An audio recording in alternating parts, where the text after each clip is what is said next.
कृष्ण कृष्ण हरे हरे हरे राम राम राम हरे हरे हरे कृष्ण कृष्ण कृष्ण हरे हरे हरे राम राम राम हरे हरे हरे कृष्ण हरे कृष्ण हरे हरे हरे हरे कृष्ण हरे कृष्ण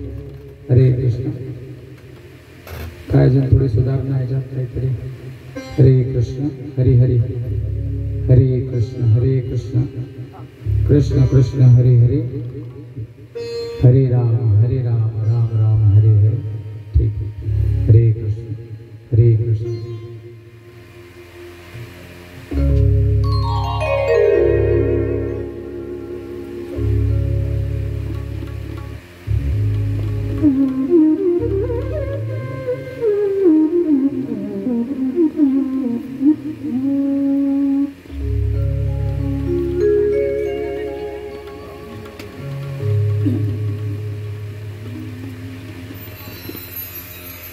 औषध चालू आहे त्याच्याने गायावर वगैरे परिणाम होतो. औषध खाल्लं ना तेव्हा तो गळाच बसतो म्हणजे खर्च असतो त्यामध्ये मग त्या संत्र्याचं संत्र्याचं मी आल्यापासून जायलाच नाही काहीच नाही जायला पाहिजे काहीच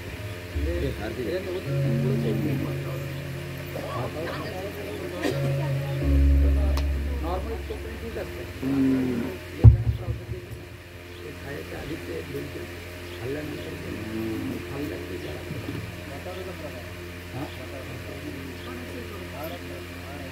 तरी आपण 1 किलो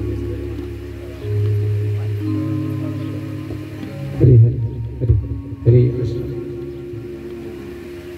बोलण्याच्या ट्यूबला काय वाटत बोलण्याचं व्यवस्थित आहे गाता येत नाही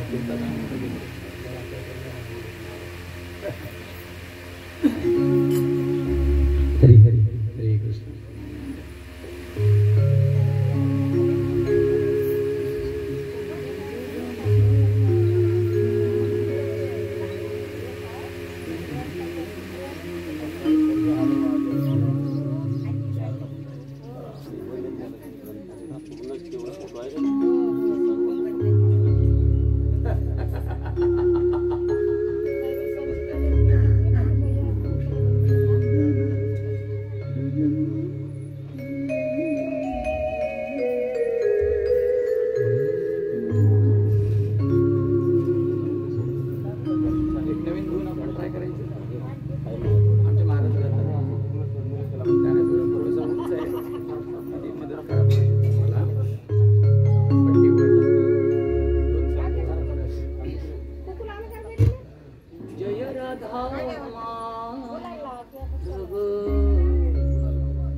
हरि हरि श्री राधा माधव भगवान की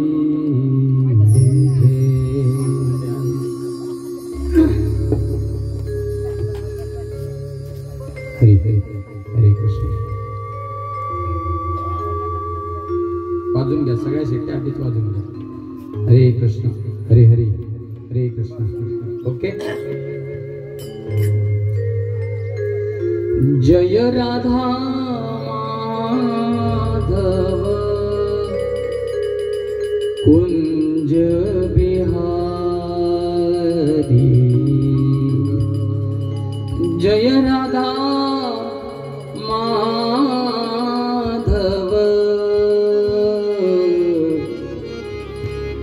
कुंज बिहारी. जय राधा माधव कुंज बिहारी. जय राधा माधव कुंज बिहारी. जय राधा माधव कुंज बिहारी. जय राधा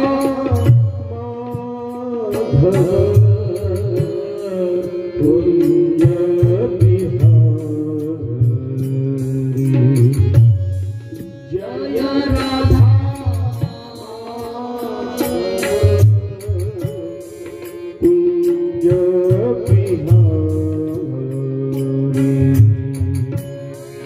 गोपी चरण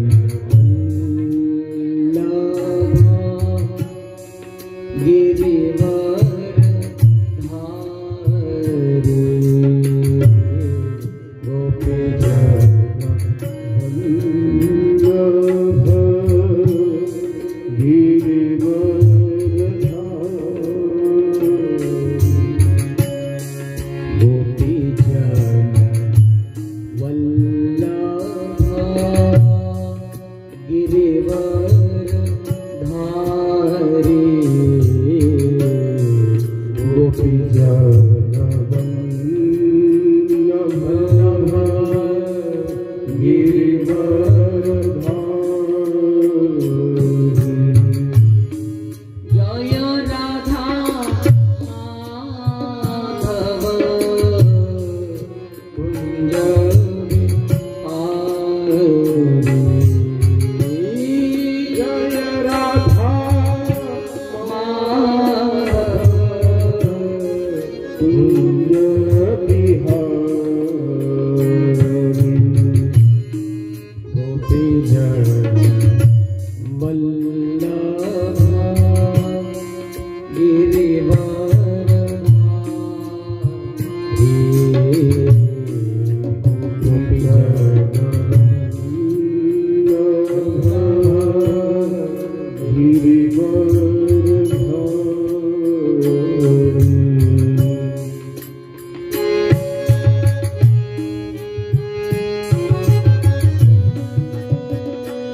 श्री राधा माधव भगवान की जय। श्रीमद् भागवत महापुराण की भागवत कथा महामहोत्सव की जय।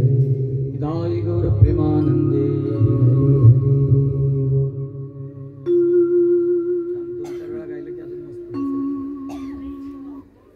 जमलं का?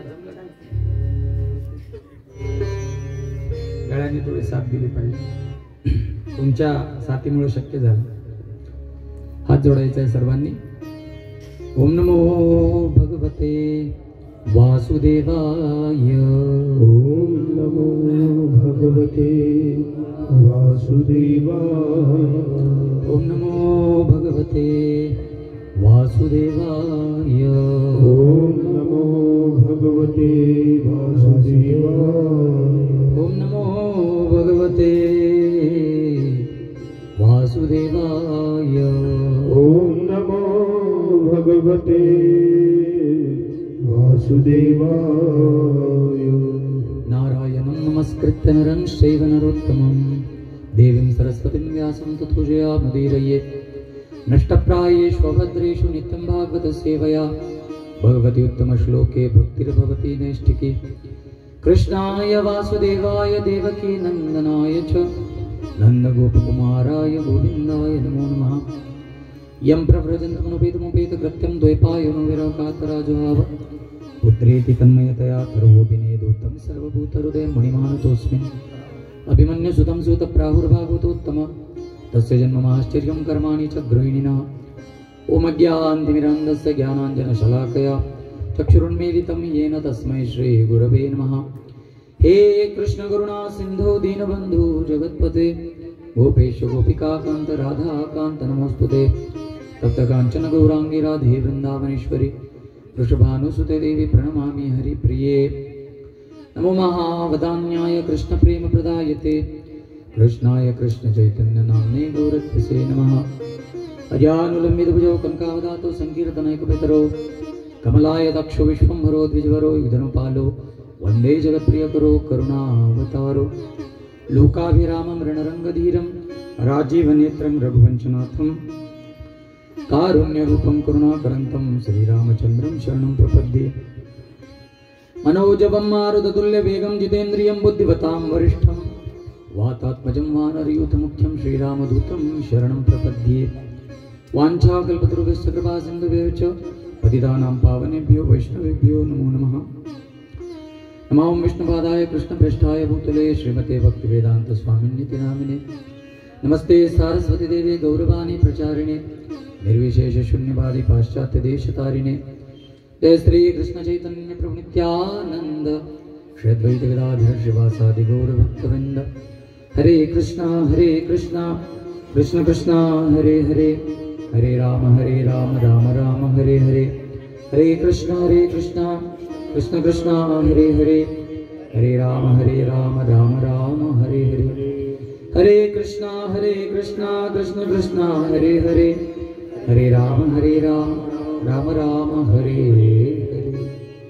मुखं करोति वाचालं पङ्गुं लङ्घयते गिरिं यत्कृपातमहं वन्दे श्रीगुरुं दीनतारिणं परमानन्दमाधवं श्रीचैतन्येश्वरम्।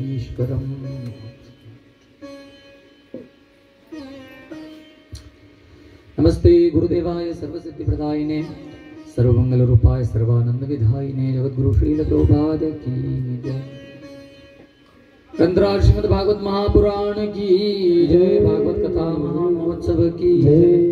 गोपाल कृष्ण भगवान की जय। श्री श्री विठ्ठल रुक्मिणी भगवान की जय। माऊली ज्ञानेश्वर महाराज की जय।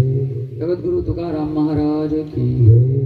जगद्गुरु श्रील प्रभुपाद की जय। पतित पावन श्रील गुरु महाराज की जय। समस्त वैष्णव वृंद की जय। समस्त आचार्य वृंद की जय। विदाय गौर प्रेमानंदे हरि हरि बोल।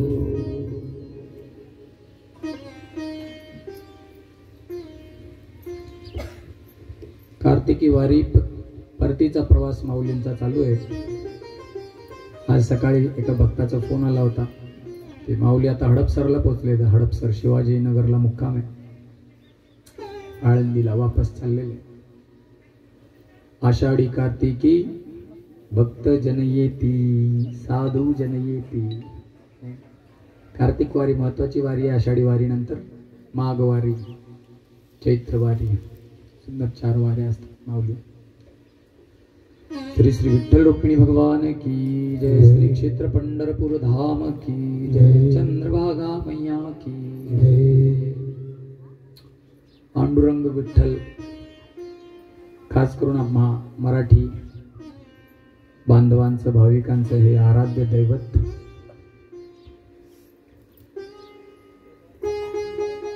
जगामध्ये विठ्ठला इतका दयाळू कोणी नाही आहे का? पांडुरंगा इतका दयाळू कोणी आहे का? आणि याचं प्रत्यक्ष उदाहरण म्हणजे स्वयंभू. जगामधल्या जितक्याही स्वयंभू मूर्त्या आहेत, विग्रह आहेत, कुणालाच स्पर्श करण्याचा अधिकार नाही शिवाय पांडुरंगाच्या. तुम्हा आम्हासारख्या बघा नीच, तुच्छ, गलिच्छ अशा लोकांना सुद्धा पांडुरंग आपल्याला स्पर्श करू देतो. याच्यापेक्षा मोठी दया काय असू शकते हो? आहे का नाही? जगामध्ये भगवंतानंतर आपल्यालाच माहित आहे की आपण किती पाण्यात आहोत. आहे का? आपल्यालाच माहित आहे की आपण किती पातकी आहोत, पापी आहोत, कुबुद्धी, कुविचारी. परंतु आपल्यापेक्षा जास्त चांगला आपल्याला देव ओळखतो. कोण ओळखतो? भगवंत ओळखतो. कारण तो कुणाच्या, प्रत्येकाच्या कुठं बसलेला आहे? एकदम सेंटर पॉइंट मध्ये आहे की नाही? एकदम काळजातच बसलाय. जो काही आपला विचार उद्भवतो, मनात येतो विचार, तो सगळ्यात पहिला पांडुरंगाकडे जातो. ईश्वर सर्वभूतानां हृद्देशे अर्जुन तिष्ठति. हे अर्जुन, ईश्वर प्रत्येकाच्या कुठं बसलेला आहे म्हणे? हृदयात बसलेला. तरी सुद्धा आपली पातक, आपली पाप, आपले कुविचार, आपले दुःख, आपले दोष हे सगळे झाकून पंढरीनाथ आपल्याला बोलवतात, या माझं दर्शन करा. वाट, कमरेवर हात ठेवून बेचारे वाट बघतायत. कधी माझे भक्त माझ्या चरणापर्यंत येतील, माझं दर्शन घेतील, माझा स्पर्श करतील. श्री विग्रह भगवंतांचा अद्भुत. खूप दयाळू आहेत विठ्ठल भगवान, खरंच दयाळू आहेत. आणि आपण भाग्यशाली आहोत. असे काही वयस्क वयोवृद्ध लोक सांगतात, असं आपल्याला ऐकायला मिळतं. एकेकाली विठ्ठलाला पूर्ण मिठी मारायला द्यायचे म्हणे. पहिला काय करायला द्यायचे? आलिंगन, अशी गळा भेट व्हायची. सगळे पांडुरंगाला काय करायचे? मिठ्या मारायचे. आता ते केवळ चरण स्पर्शावर आलेलं आहे, म्हणून आपण भाग्यशाली आहोत. कदाचित असं होऊ शकतं इन फ्युचर की आपल्याला चरण सुद्धा स्पर्श करायला मिळणार नाहीत, असं होऊ शकतं. काळाच्या ओघामध्ये काय संभव नाहीये. असंही वारंवार विठ्ठलाचे पाय असे म्हणे लोकांच्या स्पर्शाने हळूहळू काय होतात? झीज होते पायांची, वज्र लेप येते, काय काय करावं लागतं. उद्या कदाचित समजा असा निर्णय घेण्यात आला की नाही बाबा आता लांबूनच दर्शन. म्हणून तुमच्यापैकी कोणी अजून जर का दर्शन घेतलं नसेल तर नक्की काय करा? पंढरपूरला जा, पांडुरंगाच्या चरणाचं दर्शन घ्या. भले 4-8 तास लागू दे, हरकत नाही, थांबा त्या ठिकाणी. देवाची ये द्वारी उभा क्षण भरी, तेने मुक्तिचारी साधी आहे. समजा तुम्ही जर का त्या ठिकाणी 1 दिवसभर थांबला तर मग तर तुम्ही मुक्तीच्या बी पलीकडे जाताल. माऊली तर म्हणतात 4 क्षण थांबायचं, जास्त नाही. 4 क्षण नाही, उभा क्षण भरी, एकच क्षण. जो 1 क्षण देवासमोर थांबतो त्याला 4 मुक्ती मिळतात. मग जो 1 दिवस थांबतो त्याचं काय? त्याला तर वैकुंठ श्लोक मिळणार की नाही?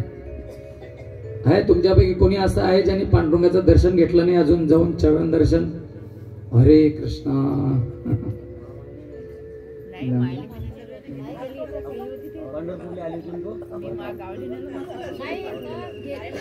प्रभूजी घरात आवाज द्या म्हणा. तिकडं 2 बाया स्वयंपाक आल्या, 1 बाई भांडे घासायला, कपडे धुवायला. तर बाहेर येऊन कथाच ऐका म्हणा तुम्ही. बाहेर या, कथा ऐका, कथा ऐका. घरात बसलेले बाहेर यायचं, सर्वांनी कथा ऐकायला यायचं. पांडुरंगाचं दर्शन नक्की घ्यावं, नाहीतर जीवन वाया जाईल आपलं. एवढं दुर्मिळ शरीर जे आपल्याला दुर्लभ मनुष्य जन्म मिळालेला काय होईल? वाया जाईल. पंढरपूरला नक्की जा.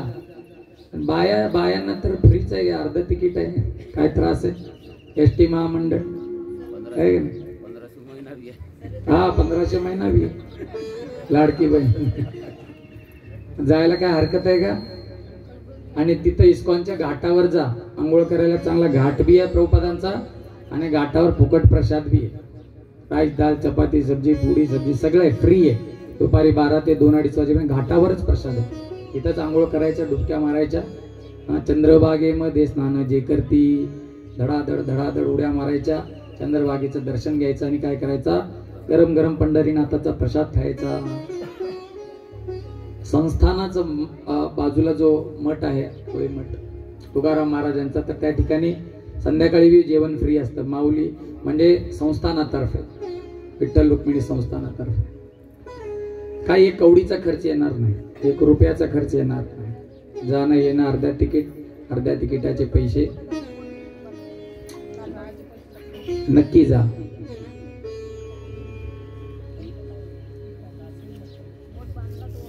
सत्यव्रत महाराज आपल्या दुसऱ्या जन्मामध्ये सूर्यदेवाचे पुत्र म्हणून जन्माला आले. त्यांचं नाव झालं वैवस्वत मनु. आणि या मनूच्या वंशामध्ये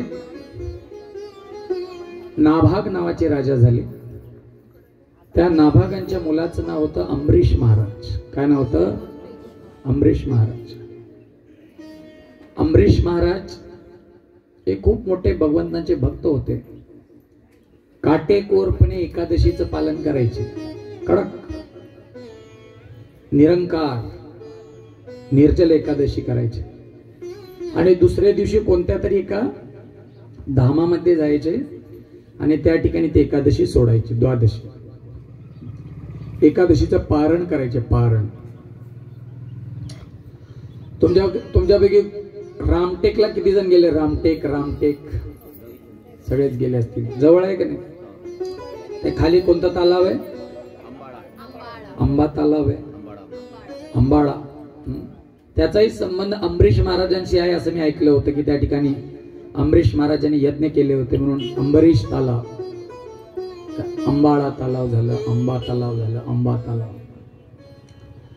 तर असू शकतं, कारण ते प्रत्येक एकादशीला पारणासाठी दशमीला जायचे, एकादशी निवास करायचे, द्वादशीला पारण करून वापस यायचे. तर कदाचित इथंही आले असतील रामटेकला, कारण ते सुद्धा रामचंद्रांचं काय धाम आहे. अगस्त ऋषींचा आश्रम आहे. त्याच ठिकाणी टेक म्हणजे काय माहिती आहे का तुम्हाला? टेक म्हणजे प्रतिज्ञा. त्या साधू संतांच्या हाडांचा तो डोंगर होता. त्या डोंगरावर उभारून रामचंद्रांनी प्रतिज्ञा केली, म्हणे या राक्षसांना मी सोडणार नाही, यांचा समूळ नायनाट केल्याशिवाय मी अयोध्येला वापस जाणार नाही.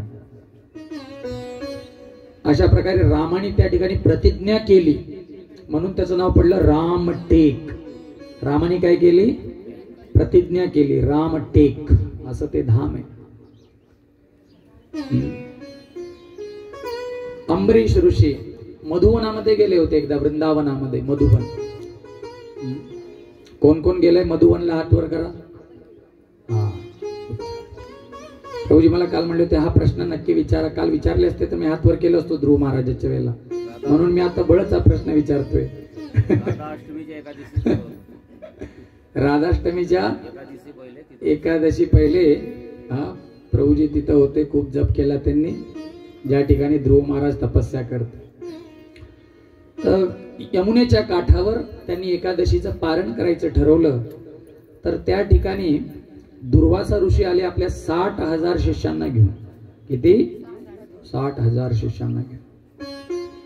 आणि त्यांनी आग्रह केला, महाराज आमचा आतिथ्य स्वीकार करा, म्हणे आमची व्यवस्था करा. आमची सगळी मंडळी या ठिकाणी आलेली आहे.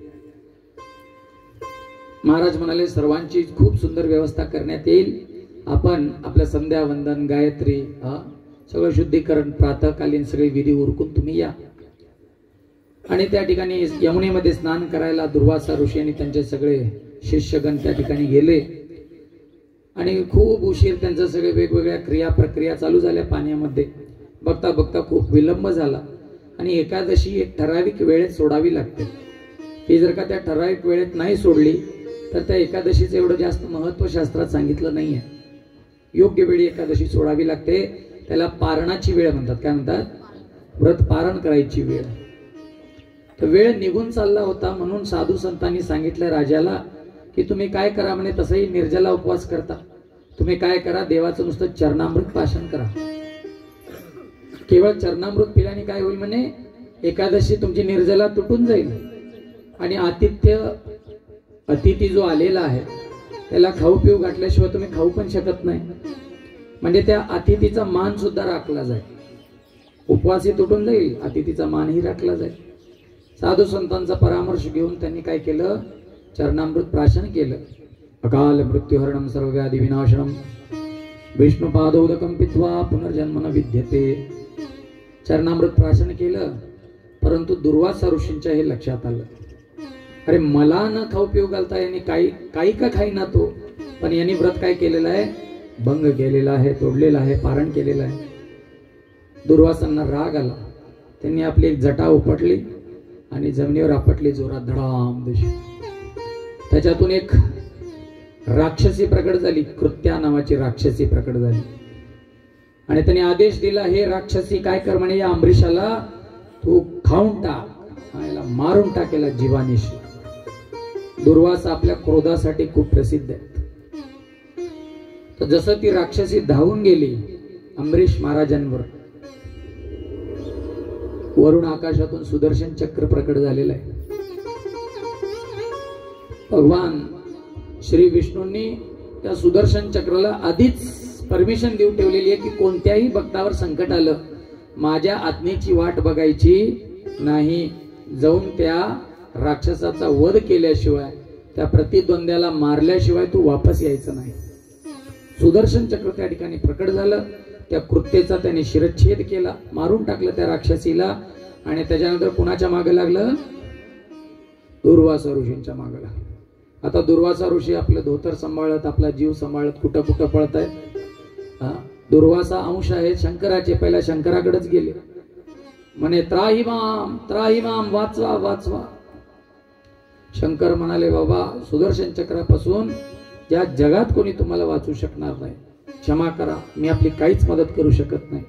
ब्रह्माजींजवळ गेले, ब्रह्मलोकामध्ये. ब्रह्माजींनी परामर्श दिला, म्हणे या चक्रापासून तुम्हाला सुदर्शन चक्रधारी भगवंतच तुम्हाला वाचू शकतील.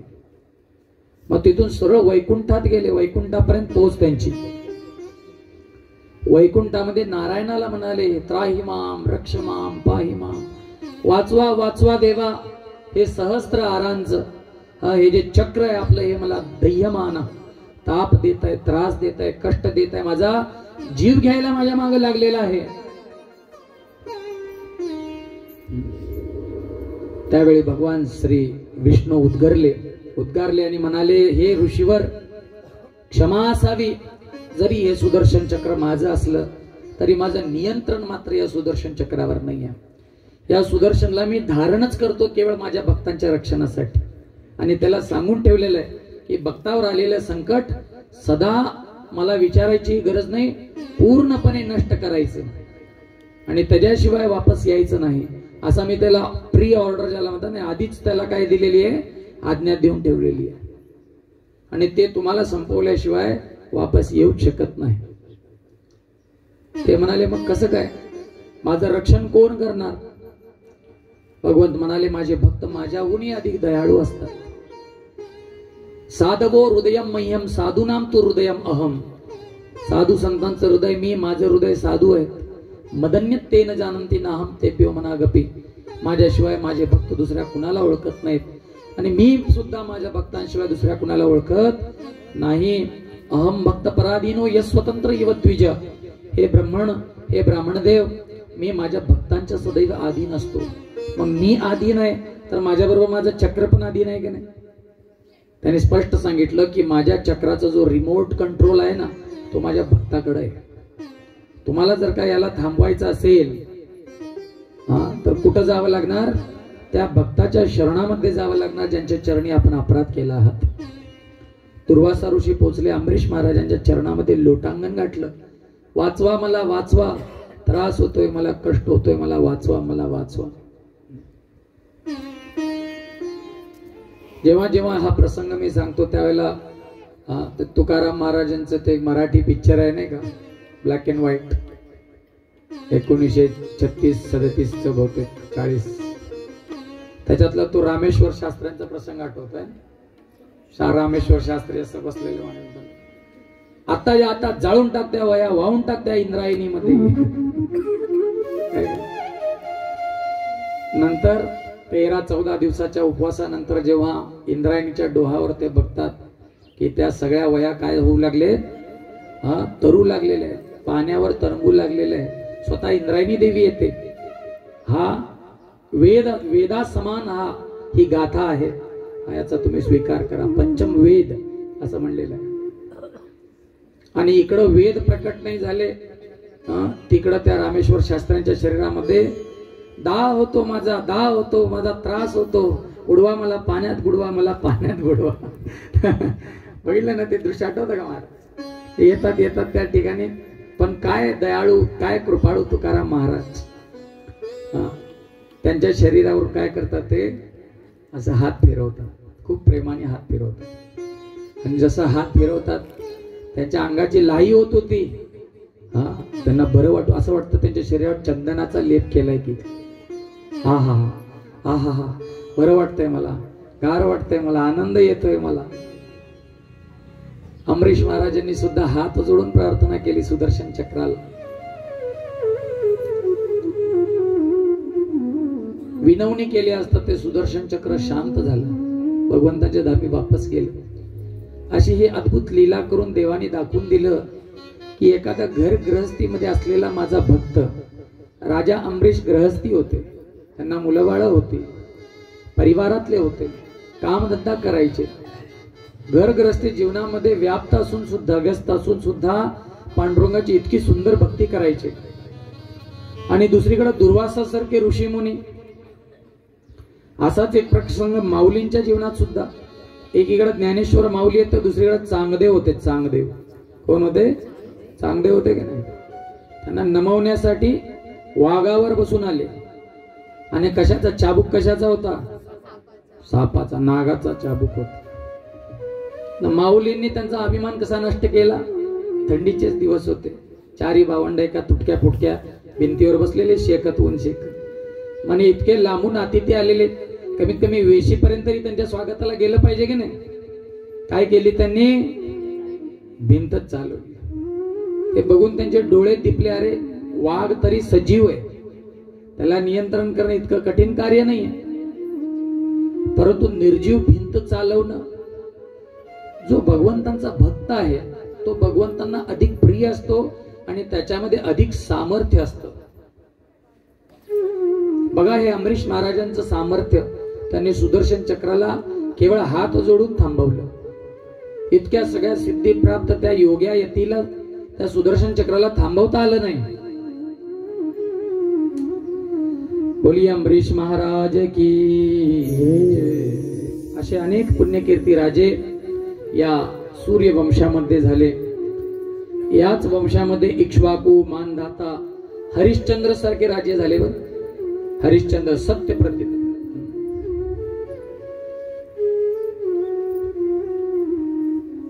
रघुकुल रीत सदा चली आई, प्राण जाई पर वचन न जाई. आपल्या सत्यामध्ये प्रतिष्ठित असल्या कारणे किंवा सत्याप्रती आसक्त असल्या कारणे सत्याची कास त्या सूर्यवंशी राजा महाराजांनी कधीच नाही सोडली.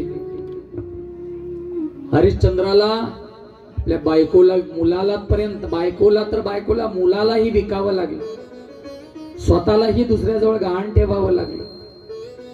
आणि अद्भुत सर्पदंशाने त्या रोहिताचा काय झाला होता? मृत्यू झाला होता. त्यांनी ओळखलं हा माझा मुलगा आहे. एका डोंबाच्या हाताखाली होते, परंतु आपल्या बायकोला काय म्हणाले? तुला कर द्यावा लागणार, त्याच्याशिवाय या ठिकाणी तू तुझ्या मुलाला जाळू शकणार नाहीस. आणि हे एवढं सगळं कशामुळे उडावलं होतं? सत्वाची परीक्षा, सत्याची परीक्षा. स्वप्नामध्ये राज्य दिलं होतं. कशामध्ये? आजकाल लिहून दिलेली लोक पलटी मारतात. एकच जमीन 4 जणांना लिहून दिली. एकच जमीन आहे, किती जणांना, आणि ते 4 लोक बोंबलतात, सगळे कोर्ट कचेऱ्यांच्या चक्रा चालू आहेत. एकच जमीन 4 जणांना. अखंड राज्य आपल्या स्वप्नामध्ये त्यांनी विश्वामित्रांना देऊन टाकलं होतं. तर असे महान, असे पुण्य कीर्ती राजे होऊन गेले. चरित्र त्यांचे पहा जरा, थोर महात्मे होऊन गेले.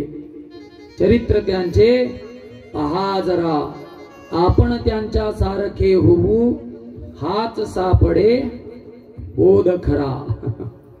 काय आपण त्यांच्यासारखं होणार आहे? त्यांच्या चरणाची धूळ तरी आपण बनणार आहे का?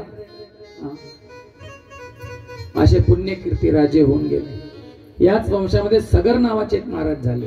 काय नाव होतं? सगर महाराज. सगर महाराजांना 2 पत्नी होत्या. एकीचं नाव होतं केशिनी, एकीचं नाव होतं सुमती. आश्चर्य वाटेल तुम्हाला ऐकून, सुमतीला 60,000 मुलं होती. किती? 60,000 कुठं, 6,000 कुठं, 600 कुठं. आपल्या गावाची संख्या आहे का 600? 60,000 नुसते मुलंच होती. 60,000 मुलं. यांच्या गुरूंचं नाव होतं औरव ऋषी. आणि त्यांच्या मार्गदर्शनाखाली सगर महाराजांनी अश्वमेध यज्ञ केला. कोणता यज्ञ केला? अश्वमेध. 1 नाही 2 नाही 100 अश्वमेध यज्ञ केले. इतके सामर्थ्यशील राजा होते. इंद्राला भीती वाटू लागली. इंद्राला वाटलं की हा राजा आता माझं इंद्रासन बळकावतो, इंद्रासन काढून घेईल. म्हणून त्यांनी काय केला? त्यांचा घोडा चोरला. त्यांच्या यज्ञाचा घोडा चोरला आणि नेऊन कपिल ऋषींच्या आश्रमात बांधून टाकला. मग या सगर महाराजांनी आपल्या 60,000 मुलांना सांगितलं की जाऊन माझा घोडा काय करा म्हणे, शोधून घेऊन या. हे 60,000 मुलं रागाच्या भरात निघाली. हातामध्ये खनित्र घेऊन गेले होते, कुदळ फावडा वगैरे घेऊन गेले होते. आणि त्यांनी कोणी रसातळात लपवलं असणार म्हणून या भूलोकीच खनन करायला सुरुवात केली. आणि एवढा मोठाच्या मोठा खड्डा निर्माण केला. त्या खड्ड्यामध्ये पाणी साठलं. सगर महाराजांच्या मुलांनी तो खड्डा बनवला म्हणून त्याचं नाव ठेवण्यात आलं सागर. काय नाव ठेवण्यात आलं? हिंद महासागर. सागर त्यांनी बनवला सगर पुत्रांनी. आणि तो खड्डा खणत खणत खणत खणत सागराच्या काठावर पोचले, ज्या ठिकाणी कपिल ऋषींचं काय होतं? आश्रम होतं, गंगासागर या ठिकाणी. त्या ठिकाणी त्यांनी पाहिलं की कपिल मुनी ध्यानस्थ बसलेले आहे आणि बाजूलाच घोडा उभा आहे. साधू संत आहेत, ठीक आहे, खरं काय खोटं काय अजून कुणाला माहित नाही, पण आपला घोडा मिळालेला आहे, घेऊन निघून गेलं पाहिजे की नाही. त्या 60,000 मुलांनी ठरवलं की या ढोंगी साधूला म्हणे आपण काय करू, आधी दंड देऊ आणि मग घोडा घेऊन जाऊ. पण त्यांना माहित नव्हतं हे स्वतः भगवंत होते. त्यांनी कालवा केला. सगळे 60,000 जणांनी एकदाच देवावर आक्रमण केलं. कपिल मुनींनी केवळ आपले डोळे उघडले आणि अशी दृष्टिपात त्यांच्यावर केला. सगळे जळून काय झाले? भस्म झाले. जागच्या जागी जळून भस्म झाले. राहिला घोडा तिथंच. तेल गेलं, तूप गेलं, दुपाटणं राहिलं हाती. मग या सगर महाराजांची दुसरी पत्नी होती केशिनी. त्या केशिनीच्या मुलाचं नाव होतं असमंजस आणि असमंजसच्या मुलाचं नाव होतं अंशुमान. मग आपल्या नातवाला या राजाने पाठवलं सगर महाराजाने, जा तुमचे काका बघ गेलेत, कुठं अजून आले नाहीत, घोडाही घेऊन ये. कपिल मुनीच्या आश्रमी ते पोचले. घोडा त्या ठिकाणी होता. ते मात्र विनम्र होते. अंशुमानाने काय केलेलं आहे? कपिल मुनींना नमस्कार केलेला आहे. विचारलं आमच्या पूर्वज इथं आले होते का, आमच्या पूर्वजांचं काय झालं? त्यांनी सांगितलं हा जो रक्षेचा राखेचा ढेर लागलाय ना, हे कोण आहेत म्हणे? हे तुमचे काका लोकच आहेत. सगळे माझ्यावर आक्रमण करत होते, साधू संताला मारण्याचा प्रयत्न करत होते, त्यांचा नाश झालेला. मग यांच्या उद्धाराचं काय व्हायचं म्हणे? तुम्हाला स्वर्ग लोकीतून गंगा घेऊन यावी लागणार खाली. गंगेचा स्पर्श झाल्यावर हे काय होतील म्हणे? सगळे मोकळे होतील, मुक्त होतील. अंशुमानाने नेऊन घोडा दिला आपल्या आजोबांना. यज्ञ पूर्ण झाला. अंशुमानाने तपस्या केली गंगेची, पण गंगा मात्र प्रसन्न झाली नाही. त्याच्यानंतर अंशुमनाचा मुलगा होता दिलीप महाराजांनी तपस्या केली, तरी सुद्धा गंगा देवी प्रकट झाली नाही. गंगा म्हणाली, मी स्वर्ग लोकामध्ये प्रसन्न आहे, खुश आहे, सुंदर आहे, चांगली आहे. जशी मी या भूलोकामध्ये येईन, हे लोक काय करतील, आपले सगळे पाप माझ्यामध्ये ओतून मला घाण करून टाकतील. म्हणून मला धरतीवर नाही म्हणत होते, ते थरथर कापत होते. इतके पातकी, इतके पापी लोक आहेत, हे सगळं पाप आणून काय करतील, माझ्या या पात्रामध्ये सोडून देतील, माझ्यामध्ये सोडून देतील, मी कलुषित होऊन जाईल. परंतु माणसं त्याच्याहून 4 पावलं पुढे निघाली. तिला तर बेचारीला वाटत होतं नुसतं पापच सोडतील म्हणून. तिला हे माहित नव्हतं की लोक गटारी सुद्धा सोडतील त्याच्यात. बेचारी त्या गंगेला हे सुद्धा माहित नव्हतं की मोठ्या मोठ्या कारखान्यांचं सांडपाणी त्यात सोडलं जाणार आहे. आज ते बेचारी असं डोकं आपटत असेल, काय माझं नशीब कशाला इथं आलो नाही. आताच आम्ही गेलो होतो, त्या ठिकाणी आम्ही पाहिलं, काही ठिकाणी गंगा चांगली आहे, सुंदर आहे, खळखळीत सुंदर वाहती आहे. पण कानपूर वगैरे अशा ठिकाणी जर का तुम्ही जाऊन बघताल ना, गंगेची परिस्थिती लईच बेकार आहे. त्याच्याहून बदतर जमुनाजी झालेली आहे. कालिंदी कुंज दिल्लीला तुम्ही गेला ना, बघा टीव्हीवर समाचार लावले की आम आदमी पार्टीच्या नावाने तेच बोंबा मारल्या जातात. जमुना आता छठचा मोठा उत्सव झाला होता, सगळीकडे जमुनेमध्ये फेसच फेस झाले. एक व्यक्ती तर म्हणत होता, एक व्हिडिओ क्लिप पाहिली मी, म्हणे आमची खूप इच्छा होती, आमचं खूप स्वप्न होतं, काय करायचं म्हणे, विमानाने आकाशात उडायचं. त्या दिल्ली सरकारने आकाशात जमिनीवर आणलंय. त्या ठिकाणी सगळं असं जे आहे ना, सगळ्या यमुनेमध्ये फेसच फेस भरलाय. असं वाटतंय की वरचे ढग खाली उतरून आलेत का काय, अशी हालत झाली. दिलीप महाराजांची तपस्या सुद्धा व्यर्थ गेली. गंगा वापस खाली आली. त्यांचा मुलगा भगीरथ महाराज, काय नाव आहे, भगीरथ महाराज. या भगीरथ महाराजांनी कळवळीने जेव्हा गंगेचं आव्हान केलं, गंगेची तपस्या केली, तेव्हा 3 पिढ्यांनी तपस्या केल्यानंतर गंगा तयार झाली. मी जमिनीवर यायला तयार आहे. गंगा म्हणाली, परंतु मला एक प्रश्न असा आहे की मी वेगाने येणार आहे या जमिनीवर. भयंकर परिस्थिती, माझा इतका भयंकर वेग असेल की ही पृथ्वी सुद्धा माझा वेग थांबवू शकणार नाही, मला रसातळात जावं लागणार आहे. मग असा कोण व्यक्ती आहे जो माझ्या वेगाला काय करू शकतो, म्हणे आवरू शकतो. तेव्हा भगीरथ महाराज म्हणाले, इतकं सामर्थ्य तर सदाशिवा शंकरामध्येच आहे आणि तेच बनतील गंगाधर. त्यांनी आळवणी केली, निवेदन केलं, प्रार्थना केली, तपश्चर्या करून शंकराला प्रसन्न केलं, आग्रह केला, म्हणे गंगेला आलाय अहंकार, माझा वेग कोणी आवरू शकत नाही. मग आता काय करायचं, महादेवा तुम्हीच या गंगेचा वेग काय करा, म्हणे आवरा. महादेव म्हणाले, हरकत नाही, बोलव त्या गंगेला, तिचा मान मी आताच भंग करतो. अशा प्रकारे आपली जटा बांधली आणि अशा प्रकारे त्या जटांचा असा जंजाळ बनवला. ते वरून रागाच्या भरात गंगा आली, शंकराच्या जटेमध्ये समाविष्ट झाली आणि इतक्या जोराने गरगर गरगर गरगर हात फिरू लागली. सुरुवातीला तिला वाटलं की बाबा सहजरित्या मी याच्यातून बाहेर येईन, पण असं काय शंकराने आपल्या जटेमध्ये त्या गंगेला बांधून टाकलेलं आहे, तिला बाहेर निघायचा रस्ताच भेटायला तयार नाही. आताच गरा गरा गरा गरा फिरत तिथंच शांत झाली. आणि अशा प्रकारे शंकराने काय केलेलं आहे, गंगेला आपल्या डोक्यावर धारण केलेलं आहे. हर हर गंगे, हर हर गंगे, हर हर गंगे, हर हर गंगे, हर हर गंगे, सर्वांनी हर हर गंगे, हर हर गंगे, हर हर गंगे, हर हर गंगे, हर हर गंगे, हर हर गंगे, हर हर गंगे, हर हर गंगे,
खूप खूप खूप जास्त महात्म्य आहे गंगा देवीचं, खूपच जास्त.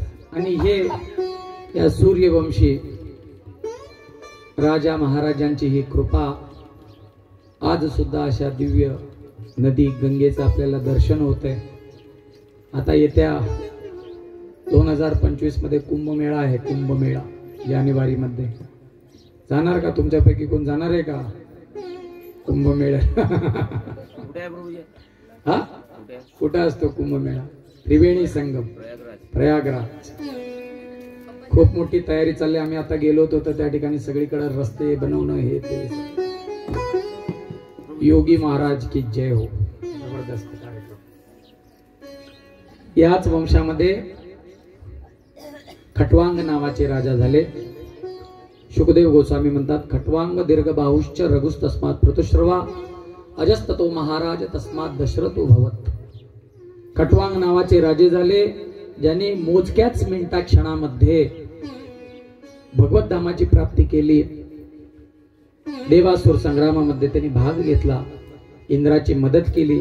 इंद्र प्रसन्न झाले असता इंद्राने विचारलं की राजा खटवांग महाराजांना की तुमच्यासाठी मी काय करू शकतो? खटवांग महाराज म्हणाले, जास्त काही करण्याची आवश्यकता नाही, केवळ इतकं सांगा की मी कधी मरणार आहे. तर त्यांनी सांगितलं की मोजक्याच क्षणात मरणार आहेस, काही मुहूर्तामध्ये मरणार आहेस. म्हणजे मला काय करा, धर्तीवर पाठवून द्या. ही जी भूमाता आहे जंक्शन प्लेस असल्यासारखं आहे. स्वर्गातून कोणी वैकुंठात जाऊ शकत नाही. म्हणून संत म्हणतात असा सोहळा स्वर्गी पण नाही. असा सत्संग, कथा, कीर्तन, दिंड्या, वाऱ्या स्वर्गात पण नाही होत. त्या ठिकाणी नुसतं नाच गाणं चालतंय. सगळ्या रंभा उर्वशी अप्सरांचं सोमरस पान चालू असतो कार्यक्रम. तिथं सुद्धा असा सत्संग होत नाही. ते म्हणाले नको मला स्वर्ग, मला काय करा, धर्तीवर पाठवून द्या. भूलोकी आले, त्याने आपलं मन भगवंतांच्या चरणावर एकाग्र केलं आणि वैकुंठ लोकाची प्राप्ती केली. बघा अशी लोक आहे.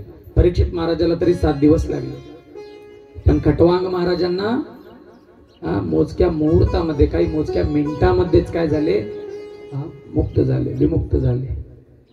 ते आपले नागपूरचे प्रभूजी कुठे दिसत नाही.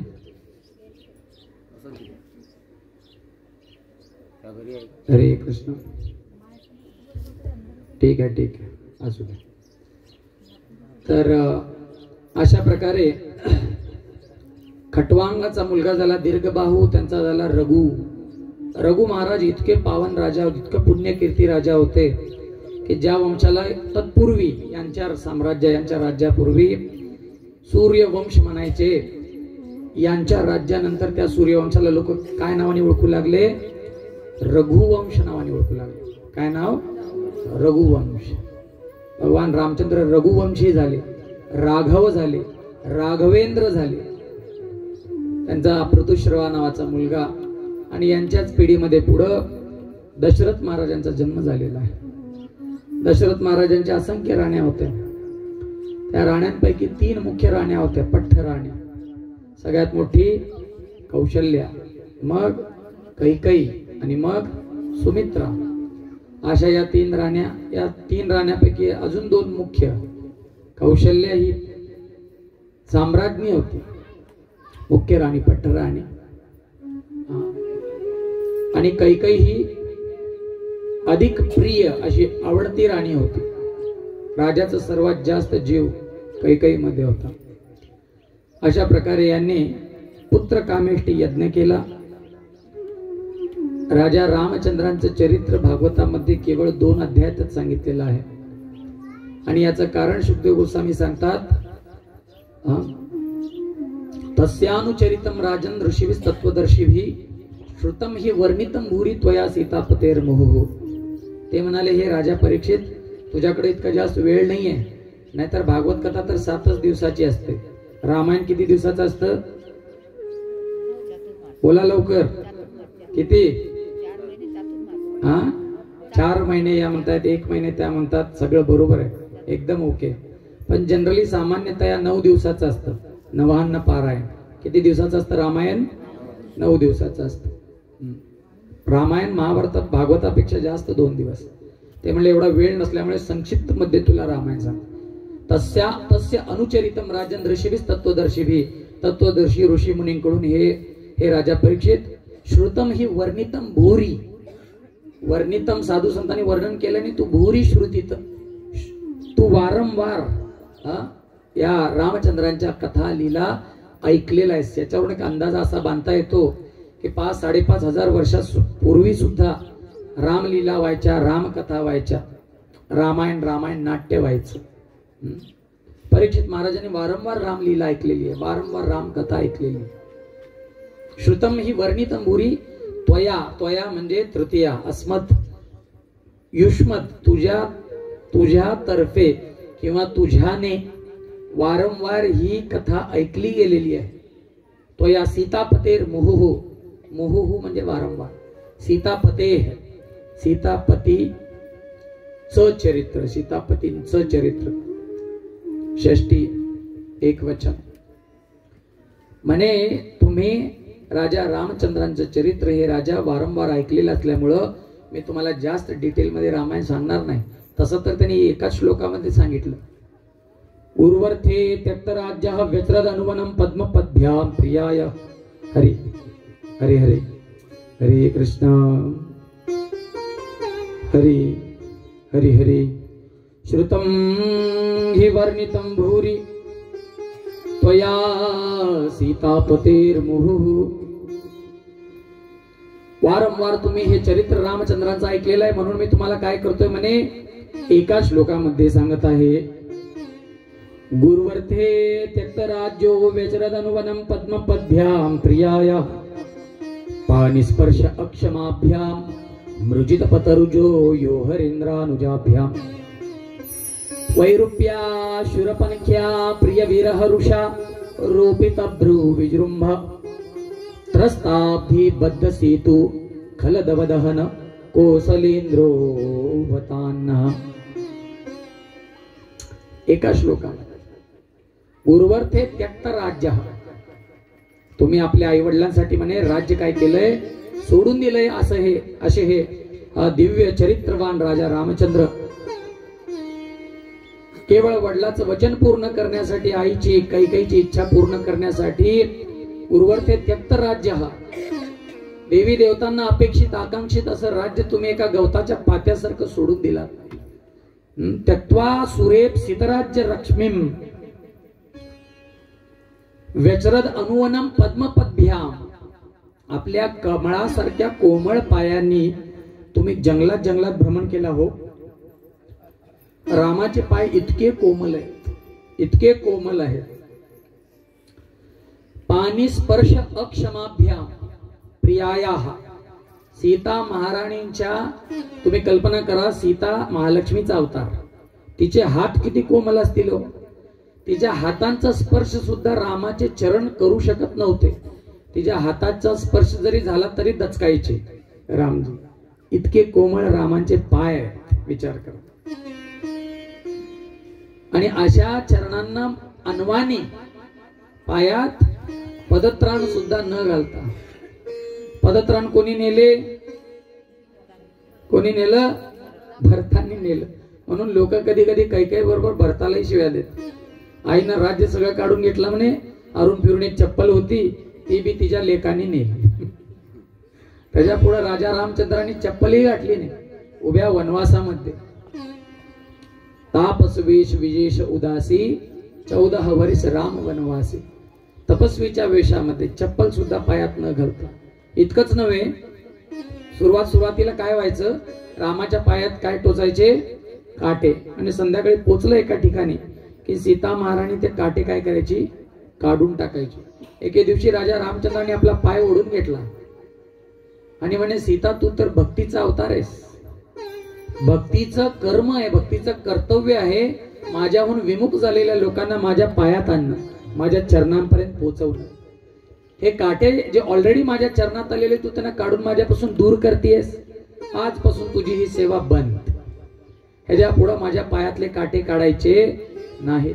राजा रामचंद्रांनी ते काटे सदैव आपल्या पायात ठेवले, जे रामाच्या पायामध्ये टोचलेले. 5व्या स्कंदामध्ये किंपुरुष वर्षाचं वर्णन आलेलं आहे. त्या ठिकाणी हनुमंत म्हणतात आपल्या सवंगड्यांना, मित्रांना, राजा रामचंद्र पहा किती दयाळू आहेत. त्यांनी काट्यांना सुद्धा आपल्या पायामध्ये धारण केलं आणि पुढे जे रामाचे भक्त होऊन गेले त्या सर्वांनी कंटक बिद्ध रामचंद्रांच्या चरणांचं ध्यान केलेलं आहे. अशा रामचंद्रांचे चरण याच्यामध्ये काटे टोचलेले असे हे दयाळू राजा रामचंद्र आहे. खूप दयाळू. रामा इतका दयाळू कोणी आहे का? विभीषण आला, त्या विभीषणाला सुद्धा शरण दिली आणि अजून युद्ध झालंही नाही. विभीषणाला राजा करून टाकलं. म्हणजे तू आजपासून माझ्यासाठी लंकेश, तू लंकेचा अधिपती झाला. हा रावण मेल्यानंतर बस तुझीच गादी आहे, तुलाच बसायचंय लंकेच्या राजगद्दीवर. एकाने विचारलं मग रावण समजा त्याचं डोकं बदललं, त्याचं मन, तो जर का भक्त झाला आणि तो तुमची शरण आला तर मग काय करणार? तुम्हाला मारताही येणार नाही, गादीवरून हकलताही येणार नाही आणि मग हे वचन तुमचं खोटं ठरणार. विभीषणाला मग राजगद्दीवर कसं बसवणार? तेव्हा राजा रामचंद्र म्हणाले मला माझ्या भावा भरतावर मला इतका विश्वास आहे की मी पोचल्यानंतर अयोध्येचं राज्य तो हसत हसत मला देऊन टाकेल आणि मग मी काय करेन म्हणे, या विभीषणाला लंकेचा राजा बनवेन आणि त्या रावणाला अयोध्येचा राजा बनवेन. आणि मी तर ऑलरेडी जंगलात राहतोय, अजून काही वर्ष, मग काय हरकत. असे दयाळू राजा रामचंद्र आहे. तर गुरुवर्ते त्यक्त राज्य व्यस्रदान वनम पद्मपद्भ्याम प्रियायः पानिस्पर्श अक्षमाभ्याम भृजित पतुर्जो यो हरिंद्र अनुजाभ्याम. संस्कृत मध्ये हरी वानराला म्हणलेलं आहे. हरिद्र म्हणजे वानरांचे राजे, त्यांच्याशी त्यांनी मित्रता केली, म्हणजे हनुमंताशी मित्रता केली. हनुमंताचे स्वामी होते सुग्रीव, जे आपल्या भावाला बालीला घाबरून ऋष्यमुख नावाच्या पर्वतावर राहत होते, त्यांच्याशी मित्रता केली. मातंग ऋषींच्या आश्रमाला भेट दिली. त्या ठिकाणी त्यांनी शबरीचे उष्टे काय खाल्लेले आहेत? बेर खाल्लेले, बोर खाल्ले, शबरीची बोर, उष्टी बोर खाल्लेली. पंपा सरोवरला त्यांनी भेट दिलेली. खूप सुंदर रम्य स्थान आहे. जेव्हा जेव्हा या कथा होतात ती ठिकाणं आठवतात. खूप सुंदर ठिकाण आहे. गेलंय तुमच्यापैकी कोणी गेलंय का पंपा सरोवर, ऋष्यमुख पर्वत? काय म्हणले? दक्षिण भारतामध्ये कर्नाटक मध्ये तुंगभद्रा डॅम आहे, खूप मोठा डॅम. त्याच्या बाजूला हम्पी नाव ऐकलंय ना? हम्पी ज्या ठिकाणी हे विरूपाक्ष मंदिर आहे, ज्या ठिकाणी आपल्या इतिहासामध्ये शिकवलं कलाकुसर, त्या ठिकाणी असे दगडाचे खांबे आहेत. विजयनगरचं साम्राज्य, ज्या खांब्यामध्ये तुम्ही असे बोटाने वाजवलं की सारेगामापदा निसा आवाज येतो, असे खांबे आहेत दगडाचे, ज्याच्यातून आवाज येतो. खरं मी स्वतः वाजून बघितलंय. असं एक सभा मंडप आहे ज्याचे खांबे जमिनीला टेकत नाहीत, अदांतरी आहेत. असं खालून तुम्ही जे आहे ना असा पेपर किंवा एखादा हात रुमाल असं बाहेर काढू शकता. असं अद्वितीय अद्भुत असं दर्शन त्या मंदिराचं आहे. त्या राजाने विजयनगरचे साम्राज्याचे जे राजे होते, राजा कृष्णदेवराय, काय नाव आहे, त्यांनी आपल्या पंढरपूरच्या पांडुरंगासाठी ते मंदिर बांधलं होतं आणि पांडुरंगाला तिथं नेलंही होतं. पांडुरंग म्हणाले आमच्या या येड्या गबाळ्या, या सामान्य या गावाकडचे हे जे वारकरी भक्त आहेत ना, भोळ्या बाबड्या मनाचे, हे मला लय आवडतात. हे माझ्या जीवाहूनही माझे प्रिय आहेत. मला एवढ्या मोठ्या ऐश्वर्यामध्ये राहायला आवडत नाही. मला काय करा म्हणे, नेऊन माझ्या पंढरपूरला सोडा, मी तिथंच खुश आहे. आणि त्या राजाला मजबुरीनं पंढरपुरात पुन्हा पांडुरंगाला आणून काय करावं लागलं, सोडावं लागलं. परंतु त्या राजाने हे निर्धार केला, या मंदिरामध्ये दुसऱ्या कोणत्या विग्रहाला बसवणार नाही. आज सुद्धा ते मंदिर एवढं मोठं मंदिर आहे, पण काय झालेलं आहे, खंडर होऊन पडलेलं आहे. त्या ठिकाणी कोणतेही विग्रह नाही आहे. जिथं विठ्ठलांना बसवले ते बघण्यासारखं आहे, नयनरम्य. वेळ मिळाला नक्की जा. पंपा सरोवर आहे आणि जवळच असा डोंगर आहे, बालीचा किल्ला आहे खूप मोठा, ऋष्यमुख पर्वत आहे. ज्या ठिकाणी हनुमंताची भेट झाली होती ते ठिकाण पण आहे. ज्या ठिकाणी मित्रता झाली होती सुग्रीव रामचंद्राची, त्या ठिकाणी गुफा आहे खूप सुंदर अशी. आणि अशा प्रकारे सुग्रीवाशी मित्रता करून त्यांनी बालीचा काय केलेला आहे, वध केलेला आहे. तारा तिची पुनर्भेट करून दिलेली आहे आपल्या नवऱ्याशी सुग्रीवाशी.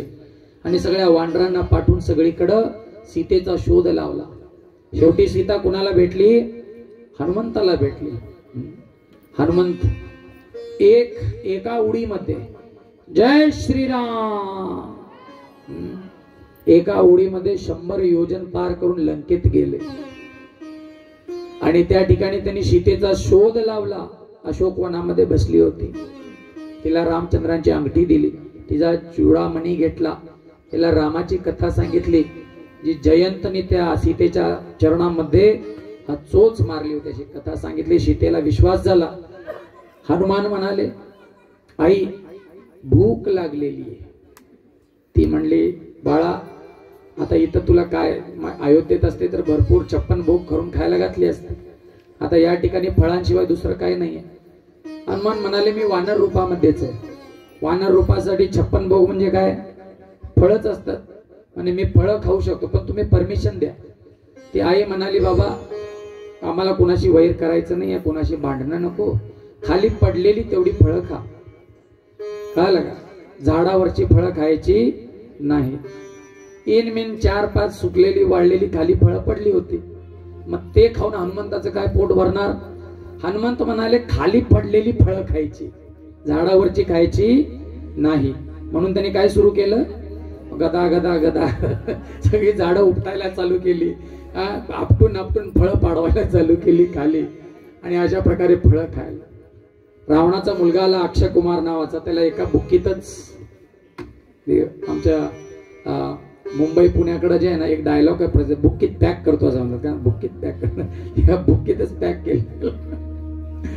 त्याच्यानंतर इंद्रजित आला आणि त्याने काय केलं, त्याने पाश मध्ये बांधलं, वरून पाश मध्ये, आणि हनुमंताला नेऊन उभा केलं रावणाच्या पुढं. हनुमंताने रावणाला खूप समजावण्याचा प्रयत्न केला, पण रावण काय समजायला तयार. उलटा हनुमंताच्या शेपटीत त्यांनी काय केली, आग लावून टाकला.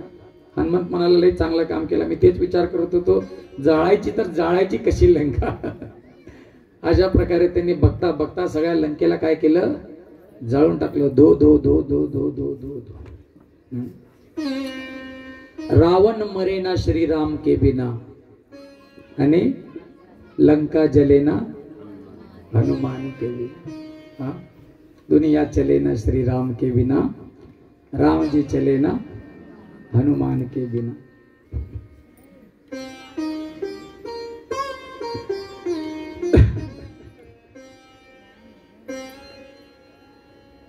ठीक आहे, आपली सभा आहे, आपण गाऊ एक भजन गाऊ, ठीक आहे ना. हरी हरी. कोण गाते? हरी हरी.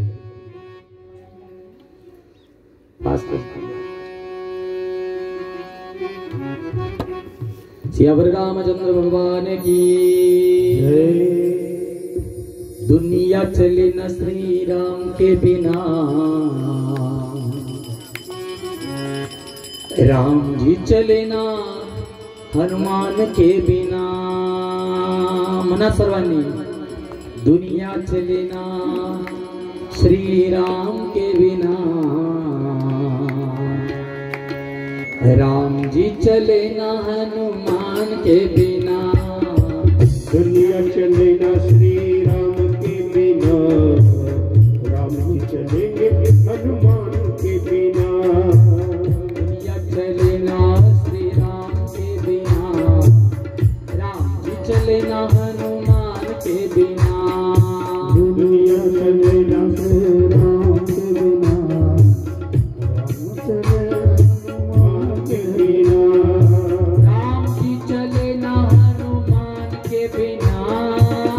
राम चले